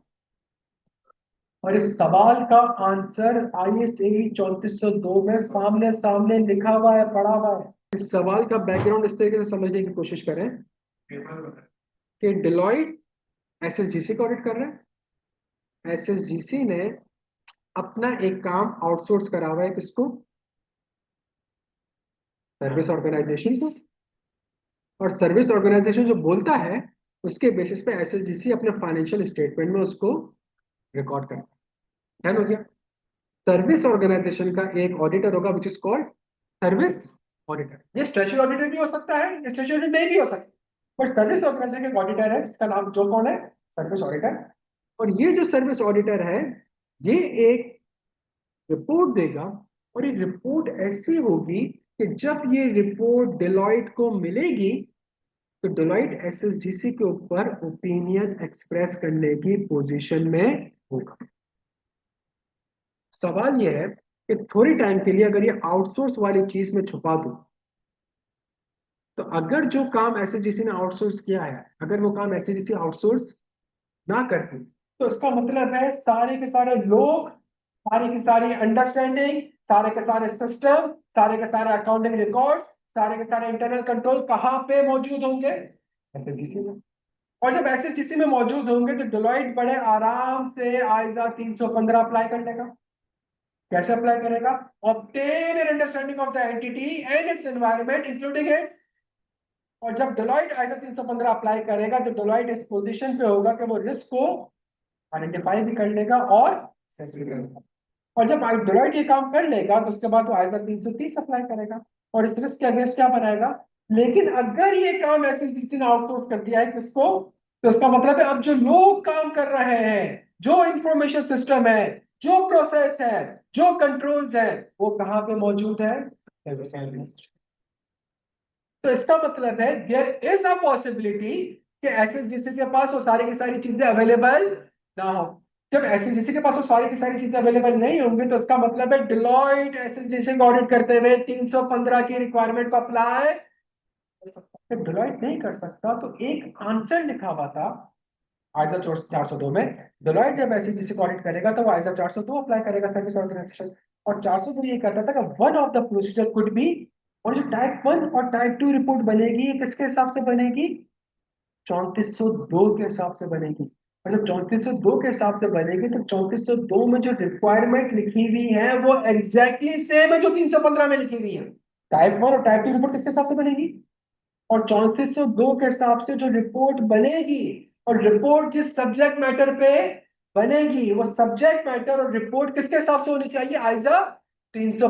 मतलब वो रिपोर्ट ऐसी होगी कि जब वो रिपोर्ट में लिखा होगा किसने, service auditor for example KPMG है, तो केपीएमजी अगर कहेगा कि ये रिपोर्ट 3402 के हिसाब से बनी है, तो 3402 बनाने वाला भी आईएएसबी, 315 बनाने वाला भी आईएएसबी, डिलॉइट भी ऑडिट कर रहा है आईएएसबी के हिसाब से, और सर्विस ऑर्गेनाइजेशन ऑडिट कर रहा है, सर्विस ऑडिटर ऑडिट कर रहा है किसके हिसाब से? तो डेलॉइट ने कहा, आईएसबी ने कहा, आयसा ने कहा कि मैंने वहां पे जो स्टैंडर्ड की रिक्वायरमेंट रखी है वो एग्जैक्टली वही रखी है जो तुम्हारी 315, मतलब तुम्हारे पास अगर कोई रिपोर्ट आएगी तो उससे तुम्हारी 315 की रिक्वायरमेंट पूरी हो जाएगी। और तुम अगर रिपोर्ट पर रिलाई कर लोगे तो इसका मतलब है तुम बड़े आराम से कह सकते हो we have conducted our audit in according, क्योंकि उसको बनाने वाला भी मैं और तुम्हें बनाने वाला भी, तो दोनों का जब मैंने बनाया तो वहां रिक्वायरमेंट मैंने वही।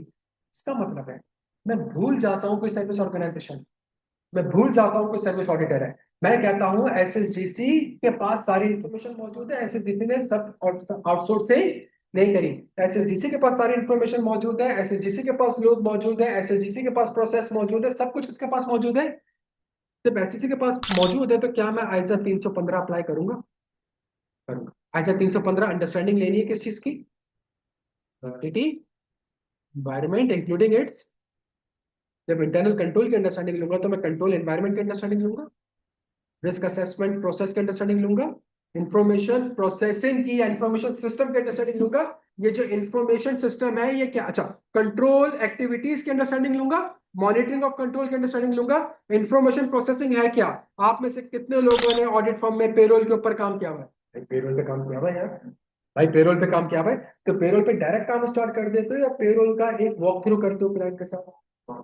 पेरोल का प्रोसेस क्या है, पेरोल कैसे इनिशिएट होता है, कैसे क्या करते हो, पेरोल कैसे इनिशिएट होता है, पेरोल कैसे प्रोसेस होता है, पेरोल कैसे, इन सारे प्रोसेस में मैनुअल कंट्रोल्स हैं या फिर आईटी कंट्रोल्स हैं। और जो कंट्रोल्स हैं या तो वो ऑथराइजेशन होंगी या सेग्रीगेशन ऑफ ड्यूटीज होंगी या इंफॉर्मेशन प्रोसेसिंग होगी या परफॉर्मेंस रिव्यू होगी या physical control.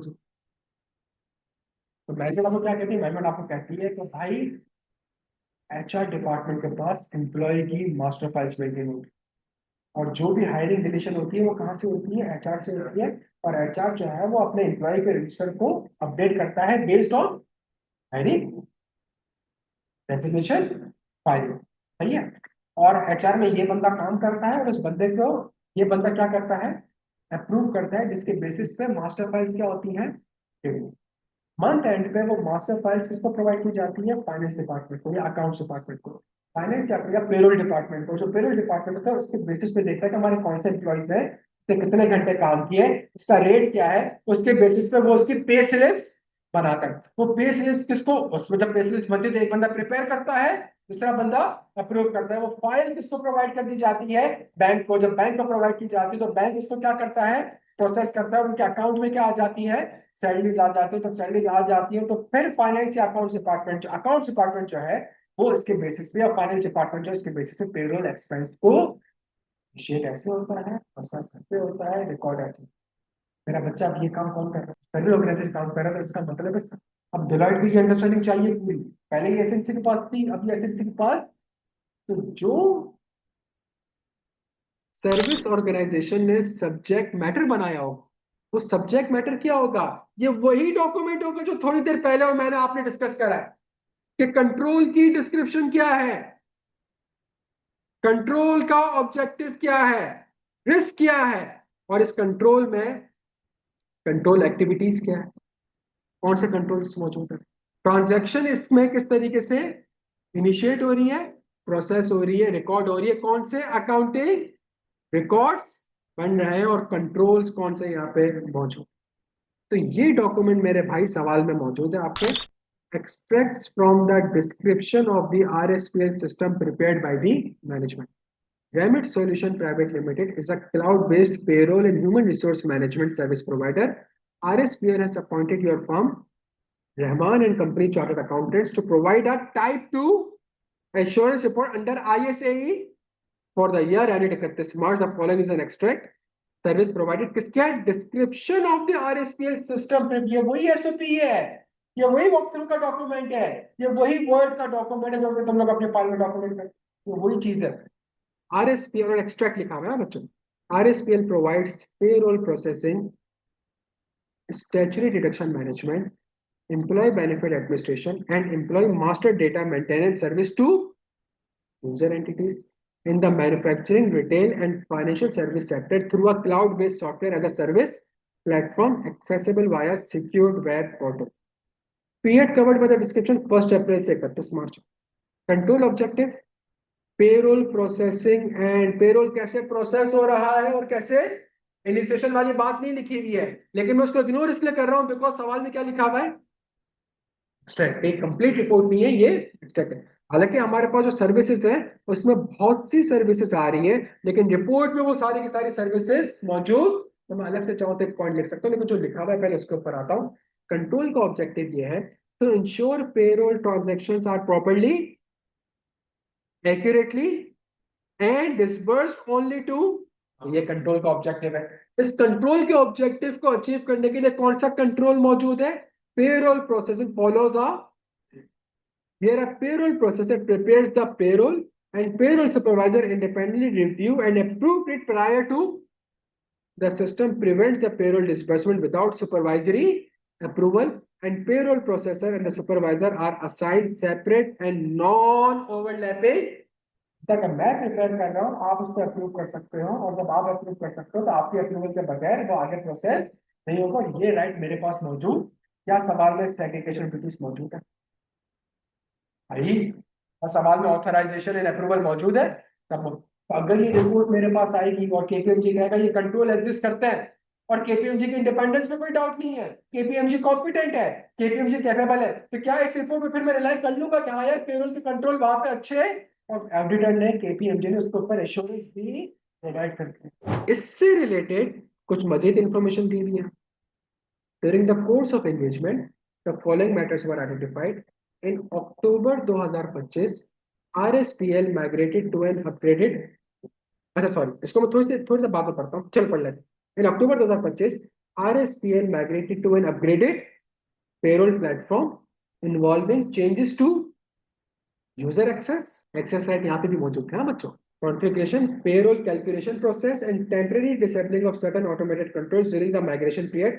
However, the system description does not disclose these significant changes to the control environment or their impact on the, तो क्या ये कंट्रोल पूरे साल एग्जिस्ट करता था, यस कंट्रोल में कोई चेंज आया है, अगर इस साल कंट्रोल में कोई चेंज आया है तो क्या ये डिस्क्लोज होना चाहिए था? क्या मैनेजमेंट को बताना चाहिए था कि भाई इस साल मेरा कंट्रोल चेंज हुआ है, लेकिन इस यार हम जब ऑडिट करते हो साल में जब एक कंट्रोल चेंज तो सबको मैं दोनों को ऊपर कंट्रोल डॉक्यूमेंट करता हूँ। ऐसा ही है ना। इस साल अगर मैनेजमेंट मैनुअली काम करती थी 9 महीने तक, वो फिर से क्या काम करना स्टार्ट कर दिया, ऑटोमेटिक। तो क्या मैं सिर्फ मैनुअल पे काम करूँ, या मैं सिर्फ ऑटोमेटिक पे काम करूंगा, या जो मेरी अंडरस्टैंडिंग होगी वो सिर्फ मैनुअल कवर कर रही होगी, या सिर्फ ऑटोमेटिक इसको कवर कर रही होगी? कवर कर रही होगी। तो यहाँ तक बात समझ आती है। तो इसका मतलब है ये चीज यहाँ पे डिस्क्लोज्ड, सिस्टम की डिस्क्रिप्शन में डिस्क्लोज्ड इन 9 आउट ऑफ, एक second, in 9 out of 40 payroll authorization. Payroll authorization, हाँ भाई, ये रही पेरोल ऑथराइजेशन, ये रही पेरोल, इससे ये लिंक करता है, ये इससे लिंक करता है। In 9 out of 40 payroll authorization samples tested, approval was perform by the payroll supervisor without completion of the sign off. बच्चे डॉक्यूमेंट बन गया जिसका नाम क्या है, चेकलिस्ट। क्या ये साइन ऑफ चेकलिस्ट यहाँ पे मौजूद है? क्या सिस्टम की डिस्क्रिप्शन में बताया गया कि कंट्रोल किस डॉक्यूमेंट पे एक्सरसाइज होता है? याद आ रहा है कौन कौन से अकाउंटिंग रिकॉर्ड बनते थे? क्या यहाँ पे अकाउंटिंग रिकॉर्ड बन रहा है? कौन सा? ये इन्फॉर्मेशन किससे लिंक है? Payroll processing and authorization. जो मैनेजमेंट ने पेरोल प्रोसेसिंग ऑथराइजेशन का प्रोसेस बताया है, क्या इसमें बताया कि सुपरवाइजर जो अप्रूव करता है और ये जो प्रिपेयर करता है वो क्या करता है? कंट्रोल सारे के सारे किसी न किसी डॉक्यूमेंट पे एक्सरसाइज हो रही है। डॉक्यूमेंट का नाम क्या है, डिस्क्लोज किया हुआ है? उस डॉक्यूमेंट का नाम क्या है? Sign off checklist. क्या साइन ऑफ चेकलिस्ट यहाँ पे बताया क्या है? इसका मतलब एक और चीज मिसिंग है, विच इज कॉल्ड, जो आपने सिस्टम, मतलब कल को अगर ऑडिटर में राइट में कोई डॉक्यूमेंट मांगना होगा, क्या वो सिस्टम की डिस्क्रिप्शन पढ़ के मांग सकता है? तो बहुत कॉमन सेंस वाली बात कर। आप समझिए रिपोर्ट डिलाइट के पास आती है, तो डिलाइट को कहा जाता है कि जी देखे कंट्रोल मौजूद है, प्रिपेयर होता है, तो किस डॉक्यूमेंट पे होता है? क्या डॉक्यूमेंट लिखा है? इसका मतलब है कि साइन ऑफ चेकलिस्ट का डॉक्यूमेंट जो है वो ऊपर पेरोल प्रोसेसिंग ऑथराइजेशन में क्या है, मिसिंग है। और जो ये नॉन कंप्लायंस हुई है, 9 out of 40 payroll samples test approval was perform by the payroll, this was due to increase workload. क्या ये नॉन कंप्लायंस सिस्टम डिस्क्रिप्शन में यहाँ बताई गई है? क्या ये डॉक्यूमेंट में बताएगा कि जी हमारे पास इस साल जो है वो कुछ कंट्रोल जो मैंने बनाया ऊपर वो अप्लाई क्यों नहीं हुए, वर्क ओवर था? क्या ये चीज डिस्क्लोज की गई है सिस्टम डिस्क्रिप्शन में? ये चीज डिस्क्लोज नहीं की गई, तो इसका मतलब है रिपोर्ट में एक और सबसे बड़ा मसला ये है। हाँ, लेकिन एक्सट्रैक्ट है ना, एक्सट्रैक्ट में मैं ये लिख रहा हूँ कि जी मेरा कंट्रोल ये है। क्या ये है कंट्रोल पूरे साल? क्या ये कंट्रोल पूरे साल है? 9 आउट ऑफ 40 नहीं लिखूंगा, मतलब अपनी ओपिनियन भी लिखूंगा। ये मैनेजमेंट की रिपोर्ट है, ये एक्सट्रैक्ट में discuss the result system prepared by, ये मैनेजमेंट की रिपोर्ट है। मैनेजमेंट की रिपोर्ट के ऊपर मैं ओपिनियन दूंगा, तो क्या रिपोर्ट में ये लिखा हुआ आ रहा है काइंड ऑफ चेकलिस्ट में हमारी नॉन कंप्लाइंस? भैया हमने सारी की सारी चेकलिस्ट जो है पूरे साल उसको एक्सरसाइज नहीं करा, क्यों नहीं करा? बिकॉज हमारा वर्कलोड था। इसके बाद अगर मैं थोड़ा सा आ गया हूँ, access management. To ensure payroll system access is granted only to authorized person and is modified or revoked promptly upon changes in roles or, तो पेरोल सिस्टम का एक्सेस ग्रांट किया जाता है ऑथराइज पर्सन को और मॉडिफाई करता है on changes in roles और employment. Access to payroll system is administered through role-based access control. User access is granted, modified or revoked in accordance with the agreed access management policies and procedure. क्या ये control पढ़ के आपको लग रहा है कि कंट्रोल एक्सरसाइज कौन कर रहा है? पेरोल वाले लोग को बताया था पेरोल सुपरवाइजर होगा, फिर क्या इस कंट्रोल में बताया जा रहा है कि एक्सेस कौन प्रोवाइड करेगा?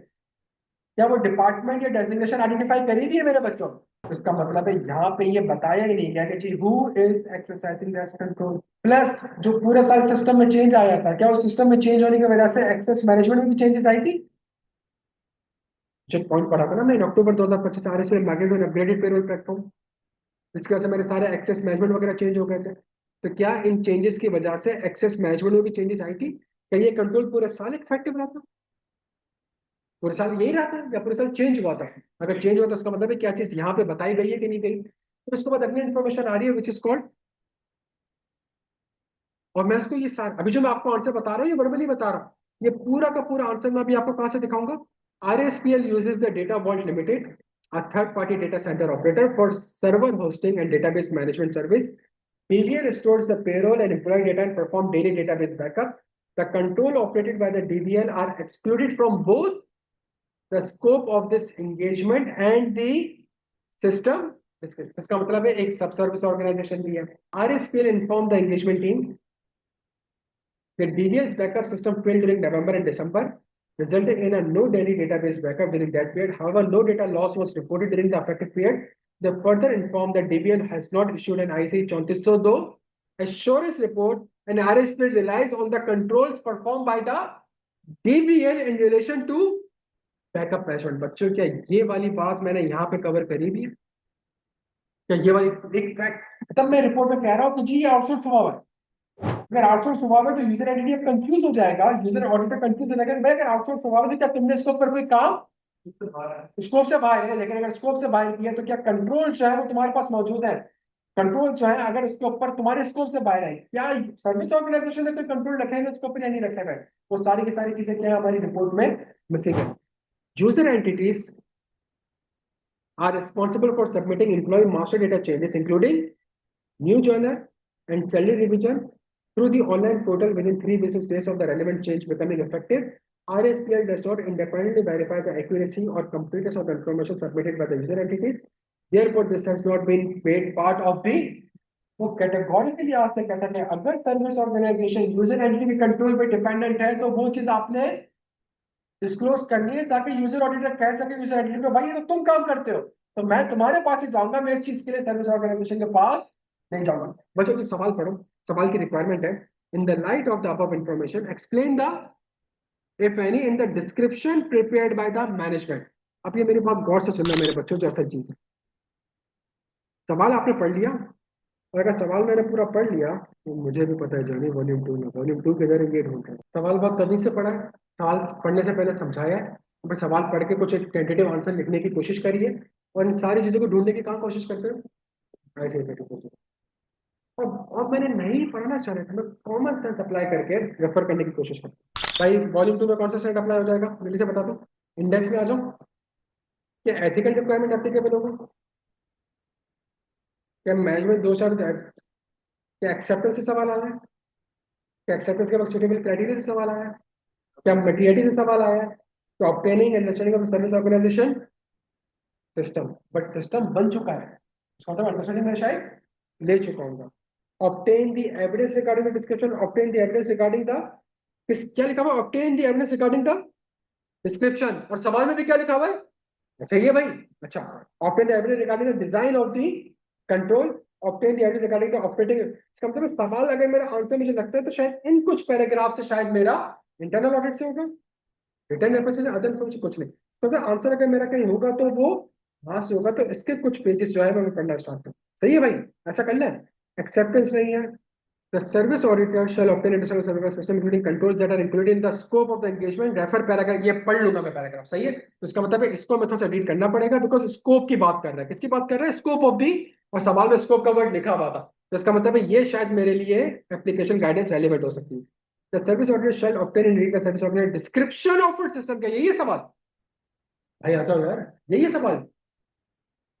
डिस्क्रिप्शन ऑफ द सिस्टम में तो करना है भाई, and check it whether those aspects of description including the scope of the engagement are fairly present. Control objective stated in the service agreement description of system are reasonable. Controls identified in that description were they meant 9 out of 40 वाला कुछ याद आ रहा है? 9 out of 40 samples ऐसे थे जिसमें मुझे कुछ एफिशिएंसी आइडेंटिफाई हुई थी और मैनेजमेंट ने कन्फेस कर लिया कि भाई वर्कलोड ज्यादा था इसलिए हम इंप्लीमेंट तो कंट्रोल अच्छा अच्छा बता रहा हूँ लेकिन उसको इंप्लीमेंट नहीं कर सका। समझ आ रहा है? तो ये पॉइंट यहाँ से कनेक्ट कर सकता हूँ मेरे बच्चों थोड़ा बहुत। डिस्क्रिप्शन में तो लिखो भाई पीपी इंपेयर्ड हुआ है ना, तो अकाउंटिंग पॉलिसी तो ये लिखते हो ना कि अगर पीपी इंपेयरमेंट गलत रिकॉर्ड करी तो इसका ये होगा थोड़ी कि तुम अकाउंटिंग पॉलिसी नहीं लिखोगे। अकाउंटिंग पॉलिसी ये लिखते हो ना कि भाई मैं एसेट तो इंपेयर्ड करूंगा, मेरे हिसाब से मैं एसेट इंपेयर्ड नहीं है मेरा। कॉम्प्लीमेंट्री यूजर एंटिटी कंट्रोल से पहले आर एडुकेटली डिस्क्राइब हुए में नहीं दोगे डिस्क्राइब।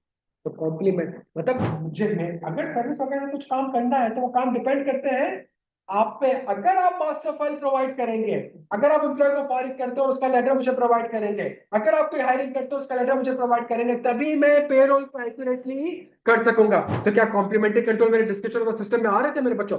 फेस पे दो दो पॉइंट्स लिखे हुए हैं आपके, फेस में लिखे हुए हैं यार।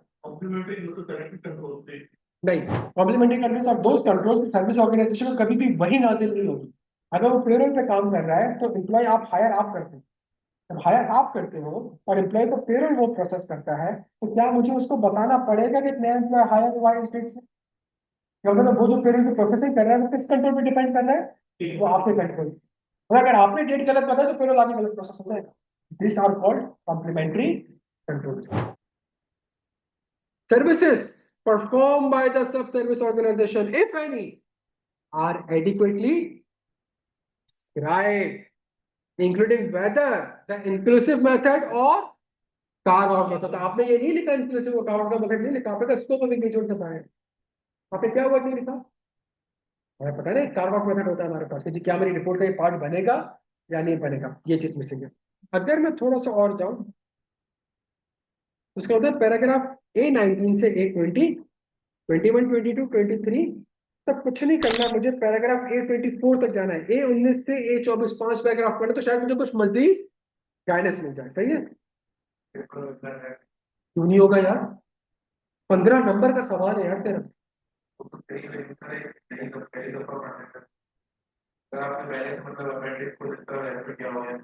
या तो इसी तरीके से पढ़ना है मेरे भाई। ऑब्टेन एविडेंस रिगार्डिंग डिस्क्रिप्शन, मिल गया एक पॉइंट। ऊपर से लिखा हुआ था मजीद गाइडेंस में लिख दिया है। अब मैं थोड़ी देर के लिए जा रहा हूँ अपेंडिक्स की तरफ। Example of service organization state, उसने आपको बता दिया कि जी स्टेटमेंट जो बनेगी उसका फॉर्मेट क्या होगा। तो इसका फॉर्मेट जो होगा, how the system was design and implemented, the related accounting record supporting information specific account that were used to initiate record process. क्या ये डिस्क्लोज हुआ था? साइन ऑफ चेकलिस्ट वाला पॉइंट याद आ रहा है मेरे बच्चों? साइन ऑफ चेकलिस्ट वाला पॉइंट याद आ रहा है? ये यहाँ से उठकर आया है साइन ऑफ चेकलिस्ट वाला। includes the relevant detail of the changes to the service organized system during the period। क्या during the सिस्टम चेंज हुआ है आपका?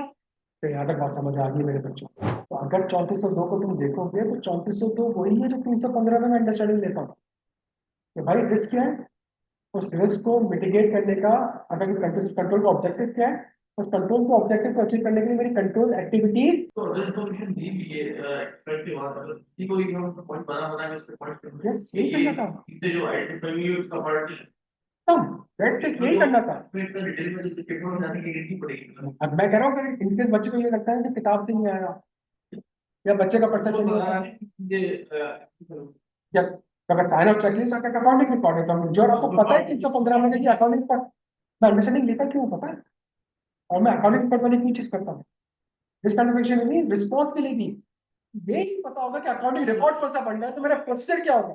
फिर इसको अंडरस्टैंडिंग में इंस्पेक्ट क्या करूंगा, मैं इंस्पेक्ट भी डॉक्यूमेंट करूंगा, मैं साइन ऑफ चेकलिस्ट देखूंगा। क्यों? क्योंकि मेरे इस रिस्क एड्रेस पर तो साइन ऑफ चेकलिस्ट का वर्ड कहां से जादू है? जब आपने अंडरस्टैंडिंग ली। अगर अंडरस्टैंडिंग में आपने साइन ऑफ चेकलिस्ट डॉक्यूमेंट नहीं करा होगा तो क्या आप रिस्पॉन्स में लिख सकेंगे कि respect the document, which document? यहाँ तक बात समझ आ रही है मेरे बच्चों? ऑनलाइन वालों क्लियर है यार? इस तरह जो डॉक्यूमेंट पेपर में राइज कर लिया तो बहुत टाइम लगता है। तो अपने सवाल के अंदर ही पेपर चीजें लिखी होती कोई आपको रेप्लिकेट करना है तो उसको डेफिनेटली पार्ट बना देंगे। 3402 पेपर से पहले आप पढ़े, पढ़ने के बाद आपको पता होना चाहिए यार कि 3402 जो है ना, अगर आप खैर अगर लेक्चर देखोगे 3402 का, तो 3402 को जो मैंने करेक्ट करवाया है 315 से करेक्ट कर। और 315 मैंने बोला कि मैं अंडरस्टैंडिंग ऑप्टेन करता हूँ, मैं अंडरस्टैंडिंग किस चीज को ऑप्टेन करता हूँ? कंट्रोल से। मैं कंट्रोल का अंडरस्टैंडिंग ऑप्टेन करता हूँ तो मैं कंट्रोल में ये देखता हूँ कि ट्रांजेक्शन किस तरीके से इनिशिएट हुई है, कैसे हुई है, रिकॉर्ड कौन कौन से अकाउंटिंग रिकॉर्ड बन रहे हैं, कौन कौन से कंट्रोल्स मौजूद है, मैनुअल है या आईटी है। और मैनुअल है तो हमारे पास सेग्रीगेशन ड्यूटीज होते हैं, सारी चीजें मैं बताऊँ मैं। और तुम ये चीजें जो 315 की है, यही तुम्हारा क्राइटेरिया है 3402 का। क्राइटेरिया सुटेबल है या नहीं, तो इसका मतलब है क्या वो ये सारी चीजें डिस्क्लोज करेगा कि नहीं करेगा, ये क्राइटेरिया है।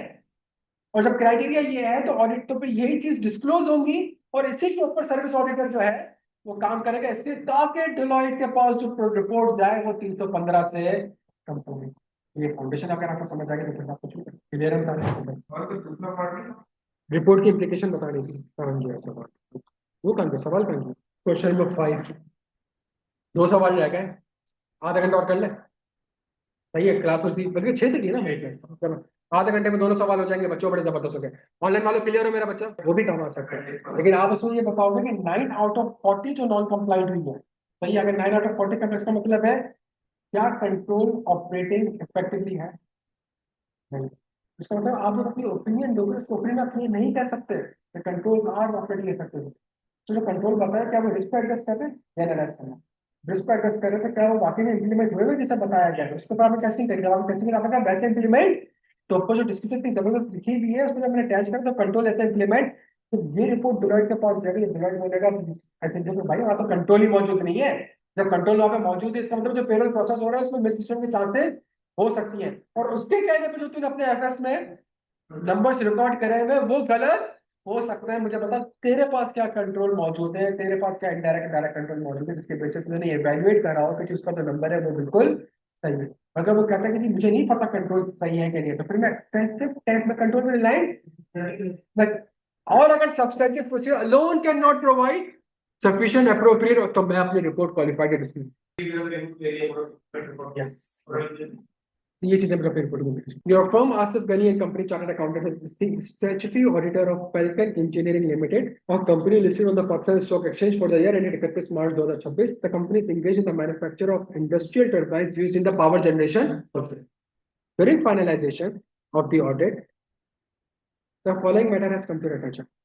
In the year ended 31 March 2025, the company recognized a deferred tax of rupees, आप ऑडिट कर रहे हो 2026 का, बात हो रही है 2025 की, in respect of accumulated tax losses carry forward on the basis that the management considered future taxable profit to be, your firm disagreed with the management assessment and concluded that there was insufficient appropriate evidence to support the recognition of deferred tax. Management declined to make the required adjustment and a qualified opinion was consequently, इसका मतलब है भाई, इसका मतलब है 2025 में qualified opinion गई किसके ऊपर? Deferred tax asset. आज क्या चल रहा है भाई? 2026 चल रहा है। Considering the profitability on 31 March 2026, considering the profitability of the current year and the forecast for the future years, management now consider that 40% of the unused tax losses representing a DTA of rupees satisfies the recovery criteria under IAS 12. Your firm concurs with the revised. अब वो कह रहे हैं ठीक है 60 million नहीं है लेकिन 24 मिलियन तो डेफर्ड टैक्स एसेट है, और मैं ऑडिटर कह रहा हूँ हाँ यार 24 million. Management has elected to derecognize the remaining, मतलब जो, मतलब इसका मतलब है 2025 में डेफर्ड टैक्स आ रहा था वो कितने का आ रहा था, और 2026 में मैं कितने की एंट्री पोस्ट कर रहा हूँ? 36 मिलियन की, ताकि मेरे पास 2026 का बैलेंस कितने पे आ जाए? ये काम है, तो मतलब मैं डेफर्ड टैक्स को रिवर्स कर रहा हूँ और जो मैंने इनकम कह रहा था वो अब क्या हो जाएगा? एक्सपेंस डेबिट हो जाएगा, ऐसे मेरा डेबिट एक्सेस क्या हो जाएगा? Debit. Management is of the view that this adjustment constitute a change in accounting under IAS 8 and accordingly the prior audit qualification has been fully resolved. Overall maturity 23 million है, 25 से कितनी थी? 22 million. No other misstatement had been identified in the court of audit. Evaluate the above scenario and advise on the appropriate course of action. Also discuss the implication for the audited report. कितने number का सवाल है बच्चों? ये सवाल आ चुका है पहले भी पेपर में, सही है। सेम सवाल एसेट के इम्पेयरमेंट का आया था, इस बार किसका आ गया? सेम सवाल, सिर्फ एक वर्ड चेंज हुआ है, वहां पे एसेट की इम्पेयरमेंट थी, यहाँ पे 2025। क्या 2025 में मिस स्टेटमेंट मौजूद है? क्या वो मिस स्टेटमेंट मटेरियल है? तभी तो क्वालिफाइड ओपिनियन दी है। तो अगर 26 में आके मैं कहता हूं कि हाँ यार 25 गलत है, 25 क्या है, जो 25 गलत है तो इसका मतलब है IAS 8 के हिसाब से पिछले साल क्या मौजूद है? Prior period error. जब पिछले साल प्रायर पीरियड एरर मौजूद है तो आप इस साल के पीएनएल को नहीं छेड़ सकते, आपने पिछले साल को क्या करना पड़ेगा? रीस्टेट करना पड़ेगा। IAS 8 के हिसाब से ये पिछले साल एक एरर हुआ था, आपने 60 में रिकॉग्नाइज किया और आप खुद कह रहे हो 60 मिलियन नहीं है, कितने? 24। इसका मतलब पिछले साल गलत थे ना, तो ये एस्टिमेट का चेंज नहीं है, ये तो एरर है। और जब ये एरर है तो एरर में कहा जाता है कि जी पिछले साल को आपने क्या करना है? रीस्टेट क्यों करना है? बिकॉज इस साल के शेयर होल्डर की गलती नहीं है, ये इस साल के शेयर होल्डर क्यों मुक्त है? ये पिछले साल, तो आपने प्रायर को क्या करना पड़ेगा? रीस्ट, या तो सही कह रहे हो एरर, ओ भाई एस्टिमेट में एरर नहीं हो सकता। मेरी बात सुनो, क्या एस्टिमेट में एरर हो सकता है? अगर एस्टिमेट में एरर है तो मुझे बताओ, फिर तुम IAS 8 के हिसाब से एरर का सेक्शन अप्लाई करोगे कि एस्टिमेट का सेक्शन अप्लाई? नहीं नहीं, बिल्कुल सेम बात है। अगर मेरा पिछले साल का एस्टिमेट गलत है, अगर मेरा पिछले साल और मेरे पिछले साल के एस्टिमेट्स में क्या हुआ है, चेंज इन एस्टिमेट्स नहीं है भाई। पिछले साल आपने गलत अकाउंटिंग करी है, ये एरर है। सवाल में क्लियर? बस। अगर पिछले साल के एस्टिमेट्स में मसला होता, पिछले के एस्टिमेट से मसला होता तो तुम क्वालिफाइड ओपिनियन क्यों दोगे? तुमने पिछले क्या ओपिनियन दिए? बिकॉज तुम उस एस्टिमेट से एग्री नहीं कर रहे हैं। तुम कह रहे हो मैनेजमेंट की जो एसम्पशन है वो रीजनेबल नहीं है, मैनेजमेंट की एसम्पशन गलत है। और मैनेजमेंट सर कह रही है हाँ मेरी एसम्पशन गलत थी, मुझसे गलती हुई थी, मुझसे गलती हुई थी। और ये लेक्चर में मेरे कवर्ड है एस्टिमेट्स और एरर का फर्क, कि अगर आपके एस्टिमेट्स में क्या हो जाए, एरर हो जाए, एरर हो जाए। देखो आप एस्टिमेट कब चेंज करते हो? नहीं, जब चेंज इन सर्कमस्टेंसेस आते हैं। क्या चेंज इन सर्कमस्टेंसेस हुआ है? फिर आप चेंज क्यों कर रहे हो? आप स्टिक रहो। ऑडिटर ने भी वो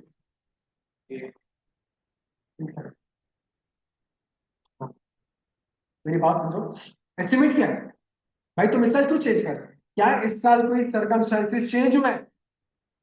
नहीं हुए। इसका मतलब तुम कहना क्या चाह रहे हो कि जो मेरा पिछले साल का एस्टिमेट था वो क्या था, वो गलत था। जब एस्टिमेट एरर आ जाता है तो फिर एरर है, एस्टिमेट नहीं है, फिर रीस्टेटमेंट है। यहाँ पे बात समझ आ रही है कि आगे सेट की एडिशनल गाइडेंस में कैटेगरी के लिए लिखा हुआ है, तो डिलाइट की डेमोस्ट्रेट गाइडेंस होगा तो मैं वहां पे मिलेंगे इस सिनेरियो। तो इसका मतलब पिछले साल जो मैंने क्या करा था, वो क्या था, एरर था।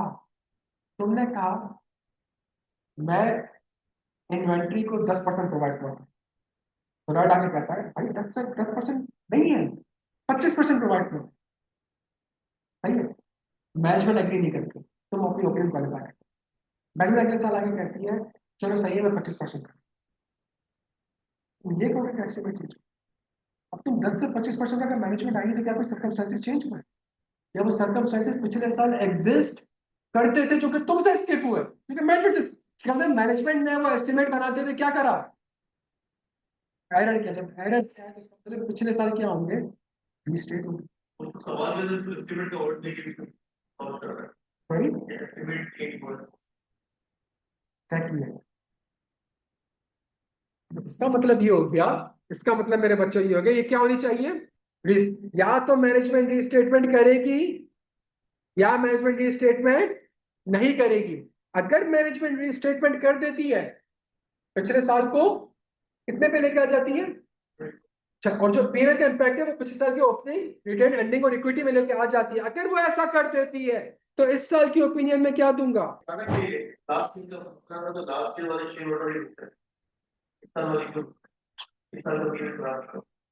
लेकिन प्रैक्टिकल सवाल है कि लास्ट ईयर का शेयर लास्ट ईयर का इफेक्ट किया है और आपने डिविडेंड डिस्क्लोज किया डिविडेंड भी तो वो तो इफेक्ट जान तो इसके ऊपर तो बड़े बड़े कॉर्पोरेट स्कैंडल हुए यार। आपको बार आप अकाउंट की रिवर्स भी करते हैं अपनी रीस्टेटमेंट करते हैं नहीं कर रहे, ये प्रैक्टिकल सिनेरियो है, सुन लो मेरी बात। एक कंपनी है, उसका एक्यूमुलेटेड प्रॉफिट आ रहा था, मैं प्रैक्टिकल बता रहा हूँ 2023 तेईस के एंड तक एक्यूमुलेटेड प्रॉफिट डिविडेंड डिस्क्लोज कर दो। प्रॉफिट तो कर सकता हूँ ना, इस साल का प्रॉफिट क्या आ रहा था, डिविडेंड डिस्क्लोज कर दो। डिविडेंड डिस्क्लोज किया, बाद में पता चला अकाउंट से एक बहुत बड़ी मटेरियल एडजस्टमेंट हुई। जब इसको एडजस्ट करा तो कंपनी कहाँ आ गई, लॉस में। और लॉस में जब आ गई, मतलब लॉस में जब आप खड़े हुए हो, इस साल नहीं एक्यूमुलेटेड लॉस है, मतलब शेयर ने 100 रुपए लगाए, उसके वैल्यू आज 80 रुपए बनती है, तो मैं उसको मजीद डिविडेंड क्यों दूँ? कमाया तो कुछ नहीं मैंने उसके पैसों से। कंपनी ने वो डिविडेंड वापस से कॉल बैक किया है और इसके ऊपर लीगल एडवाइस मौजूद है। समझे मेरी बात को? तो इसलिए रीस्टेटमेंट अगर हम कर रहे हो ताकि हम बता सके कि भाई वो डिविडेंड हमारा जो है वो गया है, वो सही गया भी है या फिर नहीं गया। पाकिस्तान की मल्टी नेशनल कंपनी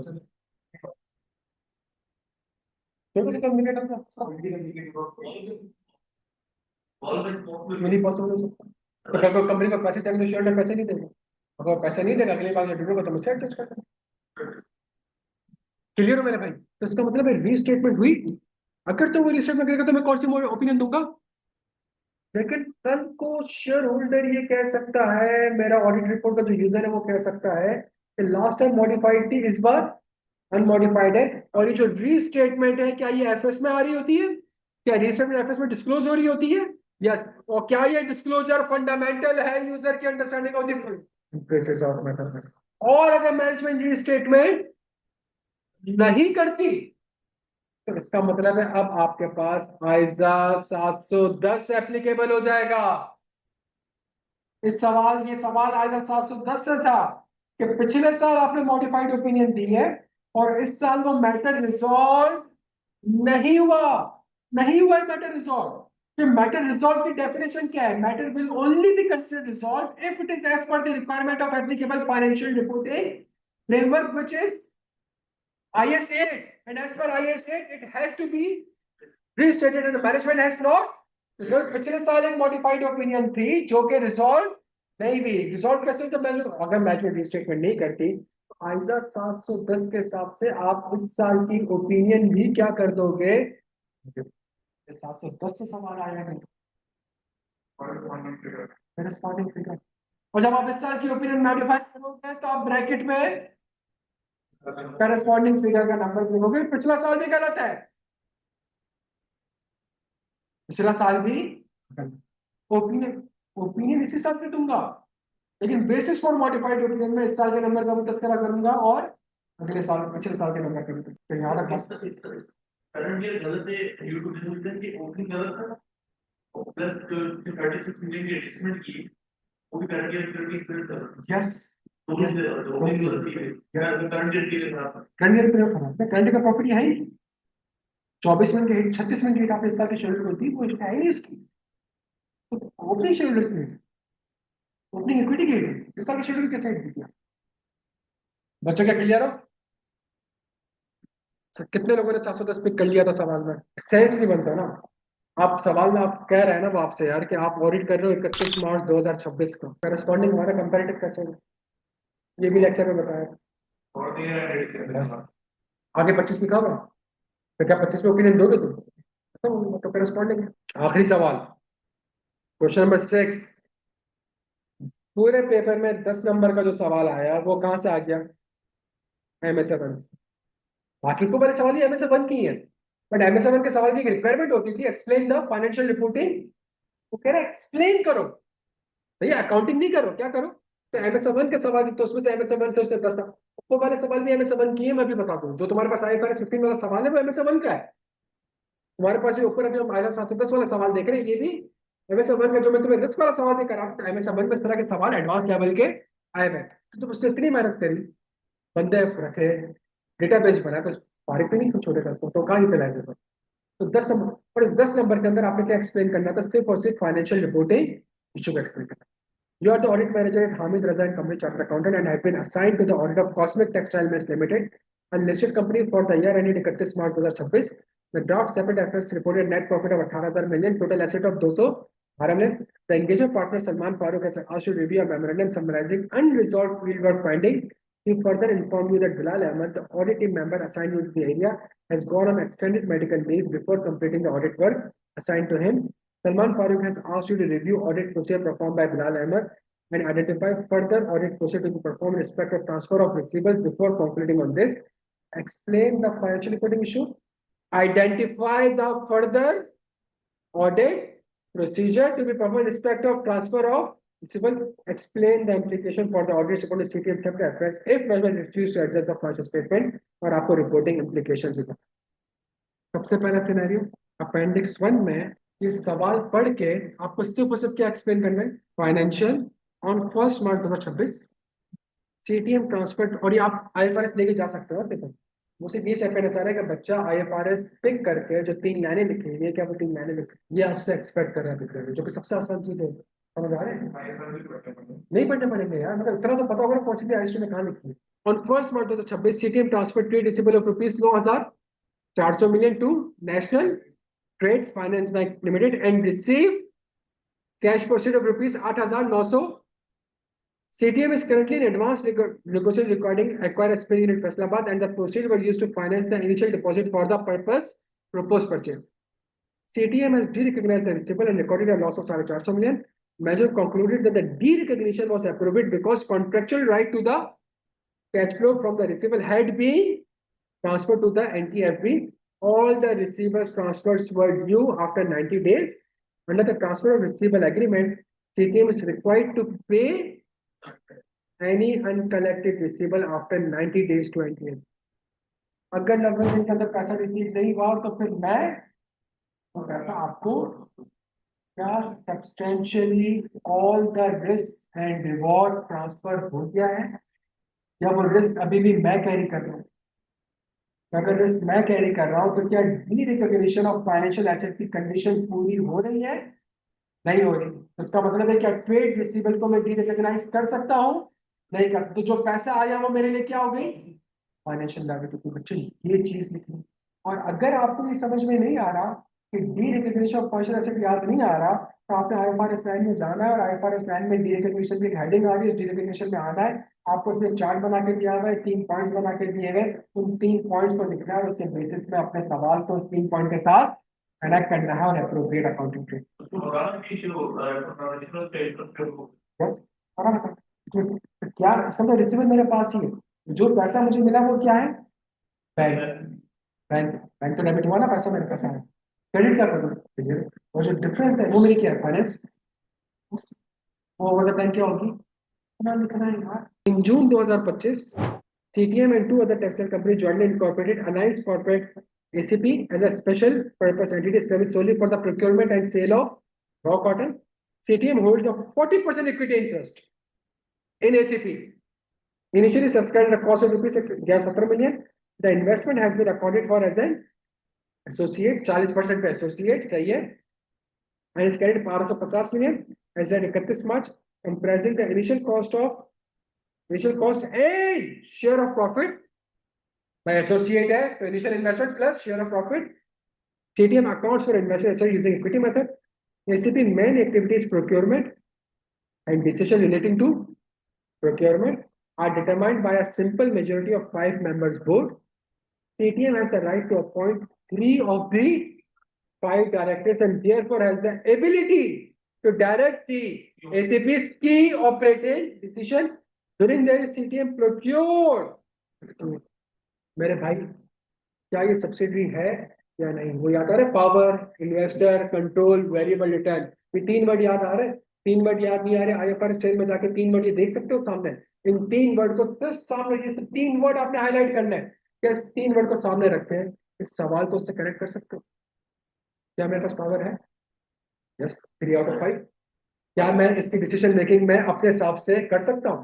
और क्या उसके बेसिस पे रॉ मटेरियल मेरे पास आ रहा है? तो ये 3 वर्ड लिख सकते हो मेरे भाई। आईएफआरएस में जाकर अकाउंटिंग कर रहे हो तो कंसोलिडेशन कर रहे हो तो यहाँ पे आपको सिर्फ उस सवाल की इंफॉर्मेशन को 3 वर्ड के साथ, मुझे मेरा पावर भी है, मैं कंट्रोल भी कर रहा हूँ। सही है, मेरे पास पावर भी है, मैं कंट्रोल भी कर रहा हूँ और मेरा जो रिटर्न है वो वेरिएबल हो सकता है based on my decision making. वो 60% रॉ मटेरियल मैं प्रोक्योर कर रहा हूँ। तो देयरफॉर ये मेरी क्या है? अगर सब्सिडी है तो क्या सब्सिडी में share of profit from associate आता है? मेरे भाई जवाब दे दे। क्या सब्सिडी में शेयर ऑफ प्रॉफिट, मतलब share of profit from associate को क्या करना पड़ेगा? एफएफआर में share of profit from associate calculate करते हो तुम। यहाँ कैलकुलेट नहीं करना है, यहाँ से इतना बताना है ये क्या हो जाएगा, ये रिवर्स हो जाएगा।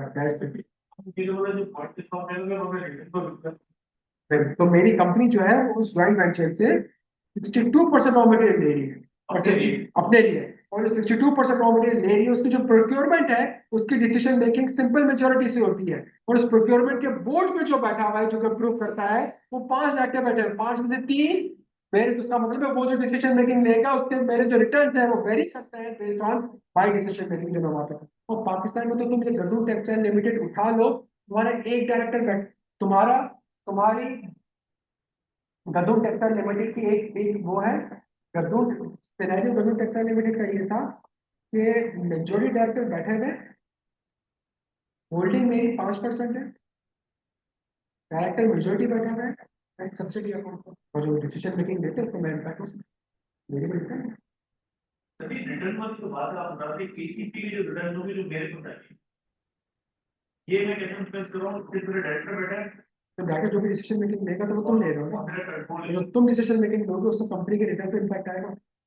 ये तो तुम्हारी 68% प्रॉपर्टी में बात है। बिकॉज जो ऊपर तुम अगर देखो तो सवाल लिखा हुआ है एपीएल मेरिट द प्रोक्योरमेंट, जो कंपनी उसका मेन काम ही प्रोक्योरमेंट का है, and decision relating to procurement are determined by a simple majority of the 5 member board. CTM has the right to appoint 3 of the 5 director, और वो जो बनाया गया है जॉइंट वेंचर, वो जो बॉडी कॉर्पोरेट बनाई गई है, वो जो कंपनी बनाई गई है, उसमें से 68% रॉ मटेरियल मैं ही प्रोक्योर कर रहा हूँ।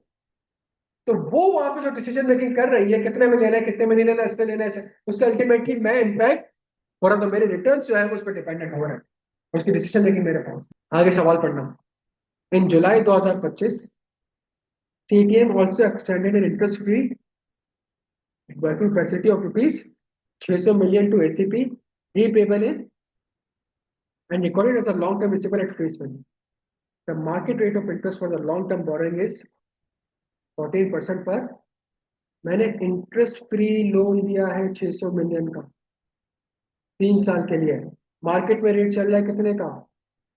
क्या 600 को 14% डिस्काउंट कर दूं? क्या इतनी पीटी आती है? क्या रिसीवेबल 600 पे रिकॉर्ड हो? भाई क्या IFRS ये कहता है कि जो आपको कह रहा है फेयर वैल्यू पे, फेयर वैल्यू कैसे निकालूं? तो जो मेरे फ्यूचर कैश फ्लो है उसको डिस्काउंट कर दो, किससे? मार्केट। जब मार्केट से डिस्काउंट करोगे तो मेरे पास फॉर एग्जांपल एक वैल्यू आएगी विच इज कॉल्ड 400 मिलियन। तो ये 400 मिलियन की क्या रिकॉर्ड होना चाहिए था? रिसीवर पे। और 400 से 600 में तो सफर होगा, वो मेरी क्या होगी? आने से कम इंटरेस्ट। मेरे तो सवाल आया हुआ है ना पहले के पेपर में यार, गवर्नमेंट ग्रांट आता है, गवर्नमेंट आपको ग्रांट देती है 2% पे, आप क्या करते हो? 2% के हिसाब से कैश फ्लोस बनाते हो, उसको डिस्काउंट करते हो किसके हिसाब से? मार्केट रेट के हिसाब से। जो डिफरेंस आता है वहाँ पे क्या बन जाता है? गवर्नमेंट ग्रांट का बन जाता है।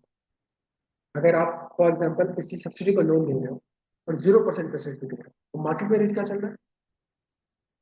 14%। तो मैं फ्यूचर कैश फ्लो 0% के हिसाब से प्रोजेक्ट करूंगा, उसको डिस्काउंट करूंगा किसके हिसाब से? 14%। 14% डिस्काउंट करूंगा तो 600 की चीज कितने में आ जाएगी? 400।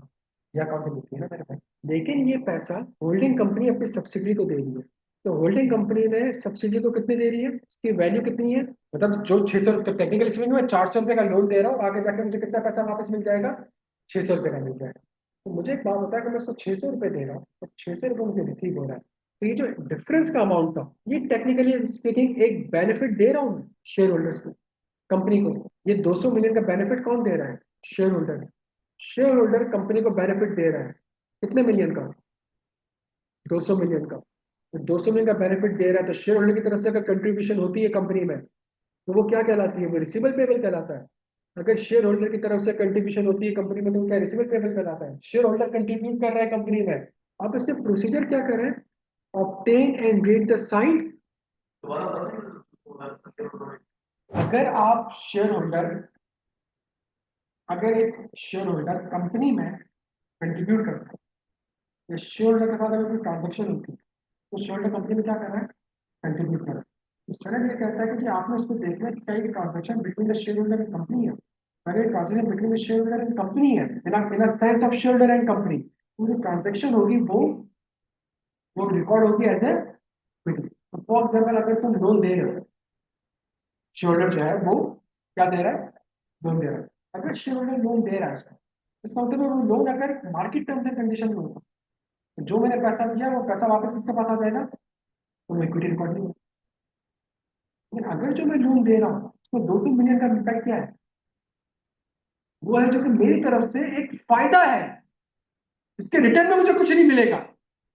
वो चीज तुम्हारी क्या कहलाएगी? वो चीज तुम्हारी इक्विटी का पार्ट बनाएगा। बिकॉज श्योर, अगर आप कंपनी में कोई अमाउंट देते हो, क्या कंपनी लायबल है आपको वो रीपे करने के लिए? इक्विटी की डेफिनेशन है क्या?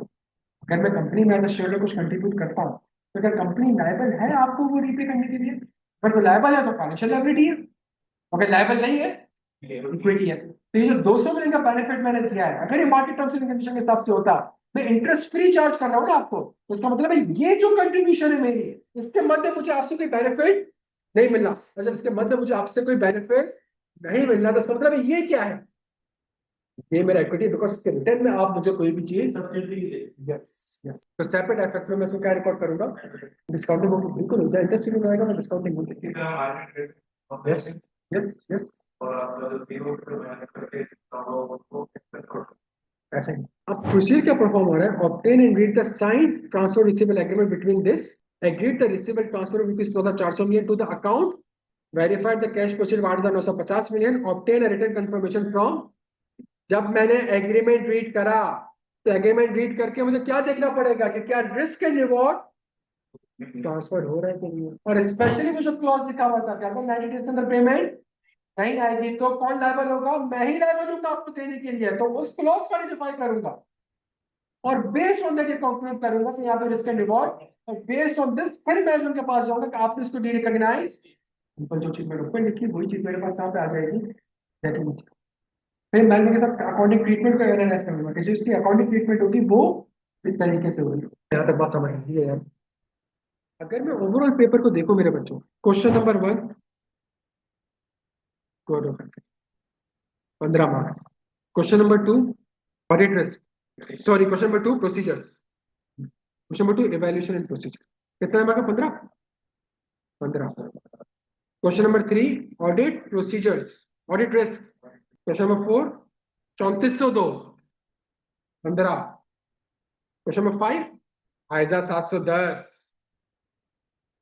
सही है कितने 10। क्वेश्चन नंबर 6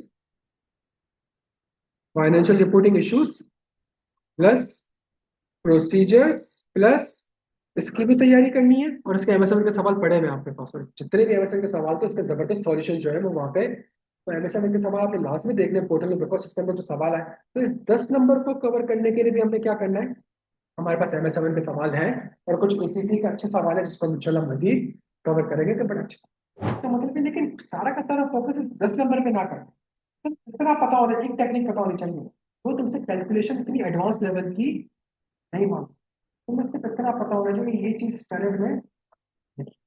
तो वर्ड वहां से कॉपी करना है सवाल के साथ connect करना है, तुम्हारा फाइनेंशियल रिपोर्टिंग इशू हो जाएगा, बिकॉज ये टेक्निक मैंने एमएसए बनने दिया। क्लियर है मेरे बच्चों, मुझे सेशन में कुछ फायदा होगा, कुछ समझ आ रहा है गलती कहाँ पे हो रही है। तुम्हारे पास जो परफॉर्मेंस एप्लीकेशन का सवाल था वो 15 नंबर का, जो आखिरी सवाल उसमें रिज्यूमे के क्वेश्चंस को इवैल्यूएट करना है वो 10 नंबर का, 25 नंबर तो तुम्हारे पास ही आएंगे।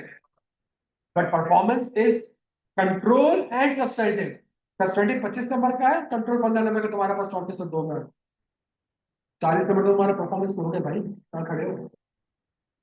तो कंट्रोल वाला सवाल है, परफॉर्मेंस ही तो है, उसका फ्रेमवर्क ही 315 से कॉपी है। क्लियर है सारे यहाँ पे, 3 काम करो।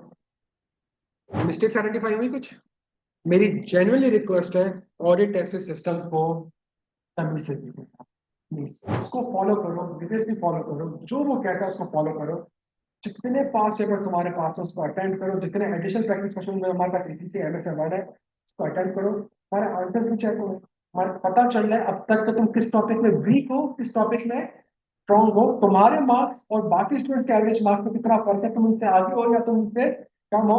जितनी भी क्वेरीज है तुम वहाँ पे रेज करोगे, 1000 2000 बच्चे पीछे उनमें से या कोई वो रिस्पॉन्ड कर रहा होगा या मैं रिस्पॉन्ड कर रहा होगा, सारी की सारी कंसोलिडेटेड क्वेरीज तुम्हारे पास आ रही होगी, तुम्हारी प्रोग्रेस असेस हो रही होगी, तो तुम्हारे लेक्चर्स का ड्यूरेशन बढ़ रहा है कि कम हो रहा है, तुम्हारे पास जो एमसीक्यूज के आंसर्स है, जो पास पेपर्स के आंसर्स है, वो टॉपिक वाइज तुम्हारी प्रोग्रेस अच्छी हो रही है या फिर कम हो रही है, कम हो रही है कहाँ लैग कर रही है, उसकी कंसोलिडेटेड रिपोर्ट है मेरे भाई, लाजमी उसको फॉलो करना है। फिर चाहे तुम सितंबर में पेपर दो या दिसंबर पेपर दो तुम्हारा, बिकॉज एट द एंड तुम्हें पता होगा जब तुम 315 की प्रैक्टिस कर रहे हो तुम गलती कहाँ पे कर रहे हो, तुम्हारे स्ट्रॉन्ग पॉइंट क्या है, तुम्हारे वीक पॉइंट क्या है, तुम्हारे टाइम मैनेजमेंट क्या है, तुम्हारे ड्राफ्टिंग इश्यूज क्या है, तो सारी की सारी हवा में अपनी हो रही है, सारी की सारी तुम्हारा अपना एक पर्सनलाइज और कस्टमाइज डेटा बेस मेंटेन हो रहा होगा, जिसकी वजह से तुम्हें पता चलेगा कि यार 315 में नॉर्मली 5 गलती करता हूँ, पेपर से पहले वो 5 गलती तुम्हारे सामने, तो गलती तुम करते हो तो पोर्टल खोलोगे तो वो बार बार तुम्हें फ्लैश कार्ड बता रहा होगा भाई तुम ये गलती करते हो, सेलेक्ट कौन सा, उसको रिग्रेसली फॉलो करना मेरे भाई कैसे सिस्टम, तो ये तुम्हें डेफिनेटली इंशाल्लाह हेल्प करेगा। क्या तुम कहाँ पे लगे, लेक्चर देखने ही देखो, नहीं देखने नहीं देखने, लेकिन जो तुम्हारे पास टोटल पे जो हमारा कैसे सिस्टम है, तो जितने भी तुम्हारे पास पास पेपर था, जितने भी सॉल्यूशन था, जितने भी एक्चुअल प्रैक्टिस क्वेश्चन था, तो अटेम्प्ट करना चाहिए, और अटेम्प्ट करते हुए फिर देखो कि आगे पास पढ़ना है कि नहीं, रिस्क में यहाँ से मुझे हेल्प मिल सकती थी नहीं मिल सकती, कोड ऑफ एथिक्स का कंसेप्चुअल फ्रेमवर्क देखना था नहीं थी, अब उन सवाल को मेंटेलिटी और माइंड सेट से करने की कोशिश करो। क्लियर है सर यहाँ पे, अनलाइस आप लोग क्लियर है यार। यार अगर सितंबर में अटेम्प्ट है क्विक रिवीजन करना है तो तुम वर्कशॉप में लेक्चर देख सकते हो जो कि 20-25 घंटे के, अगर चाहो तो रिवीजन करना है तो तुम वर्कशॉप वाले लेक्चर 20-25 घंटे के देख सकते हो, तो कोशिश करो 3 से 4 दिन उस लेक्चर कंप्लीट करो, फिर प्रॉपर टेस्टिंग सिस्टम की तरफ आ जाओ। जुलाई के एंड में भी अगर या अगस्त का फर्स्ट वीक में भी अगर तुम करते हो तो तुम्हारे पास एक महीना होगा जिसके अंदर तुम आराम से टेस्टिंग सिस्टम में उसको प्रैक्टिस कर सकते हो। लेक्चर में तुम पहले क्विक रिविजन करो, क्विक रिविजन वाले लेक्चर, बजाज के 60-70 घंटे वाले लेक्चर दो, तुम लाओ वर्कशॉप लेक्चर देखो, तो 20-25 घंटे में पता चल जाएगा कि तुम कितने समझ आ रही है कि नहीं आ रही। और फिर टेस्टिंग सिस्टम में जाकर प्रैक्टिस करो, एक एक सवाल तुम अटेम्प्ट करोगे तुम्हारी रिपोर्ट बन जाएगी, तुम पता करोगे कि मैं किस सवाल में क्या करते हैं। बाद में आइंदा नहीं कर रहा है, तो सब लोग ये करा। गाना क्या बच्चों, चलो यार, थैंक यू सो मच, दुआओं में याद रखना मेरे बच्चे।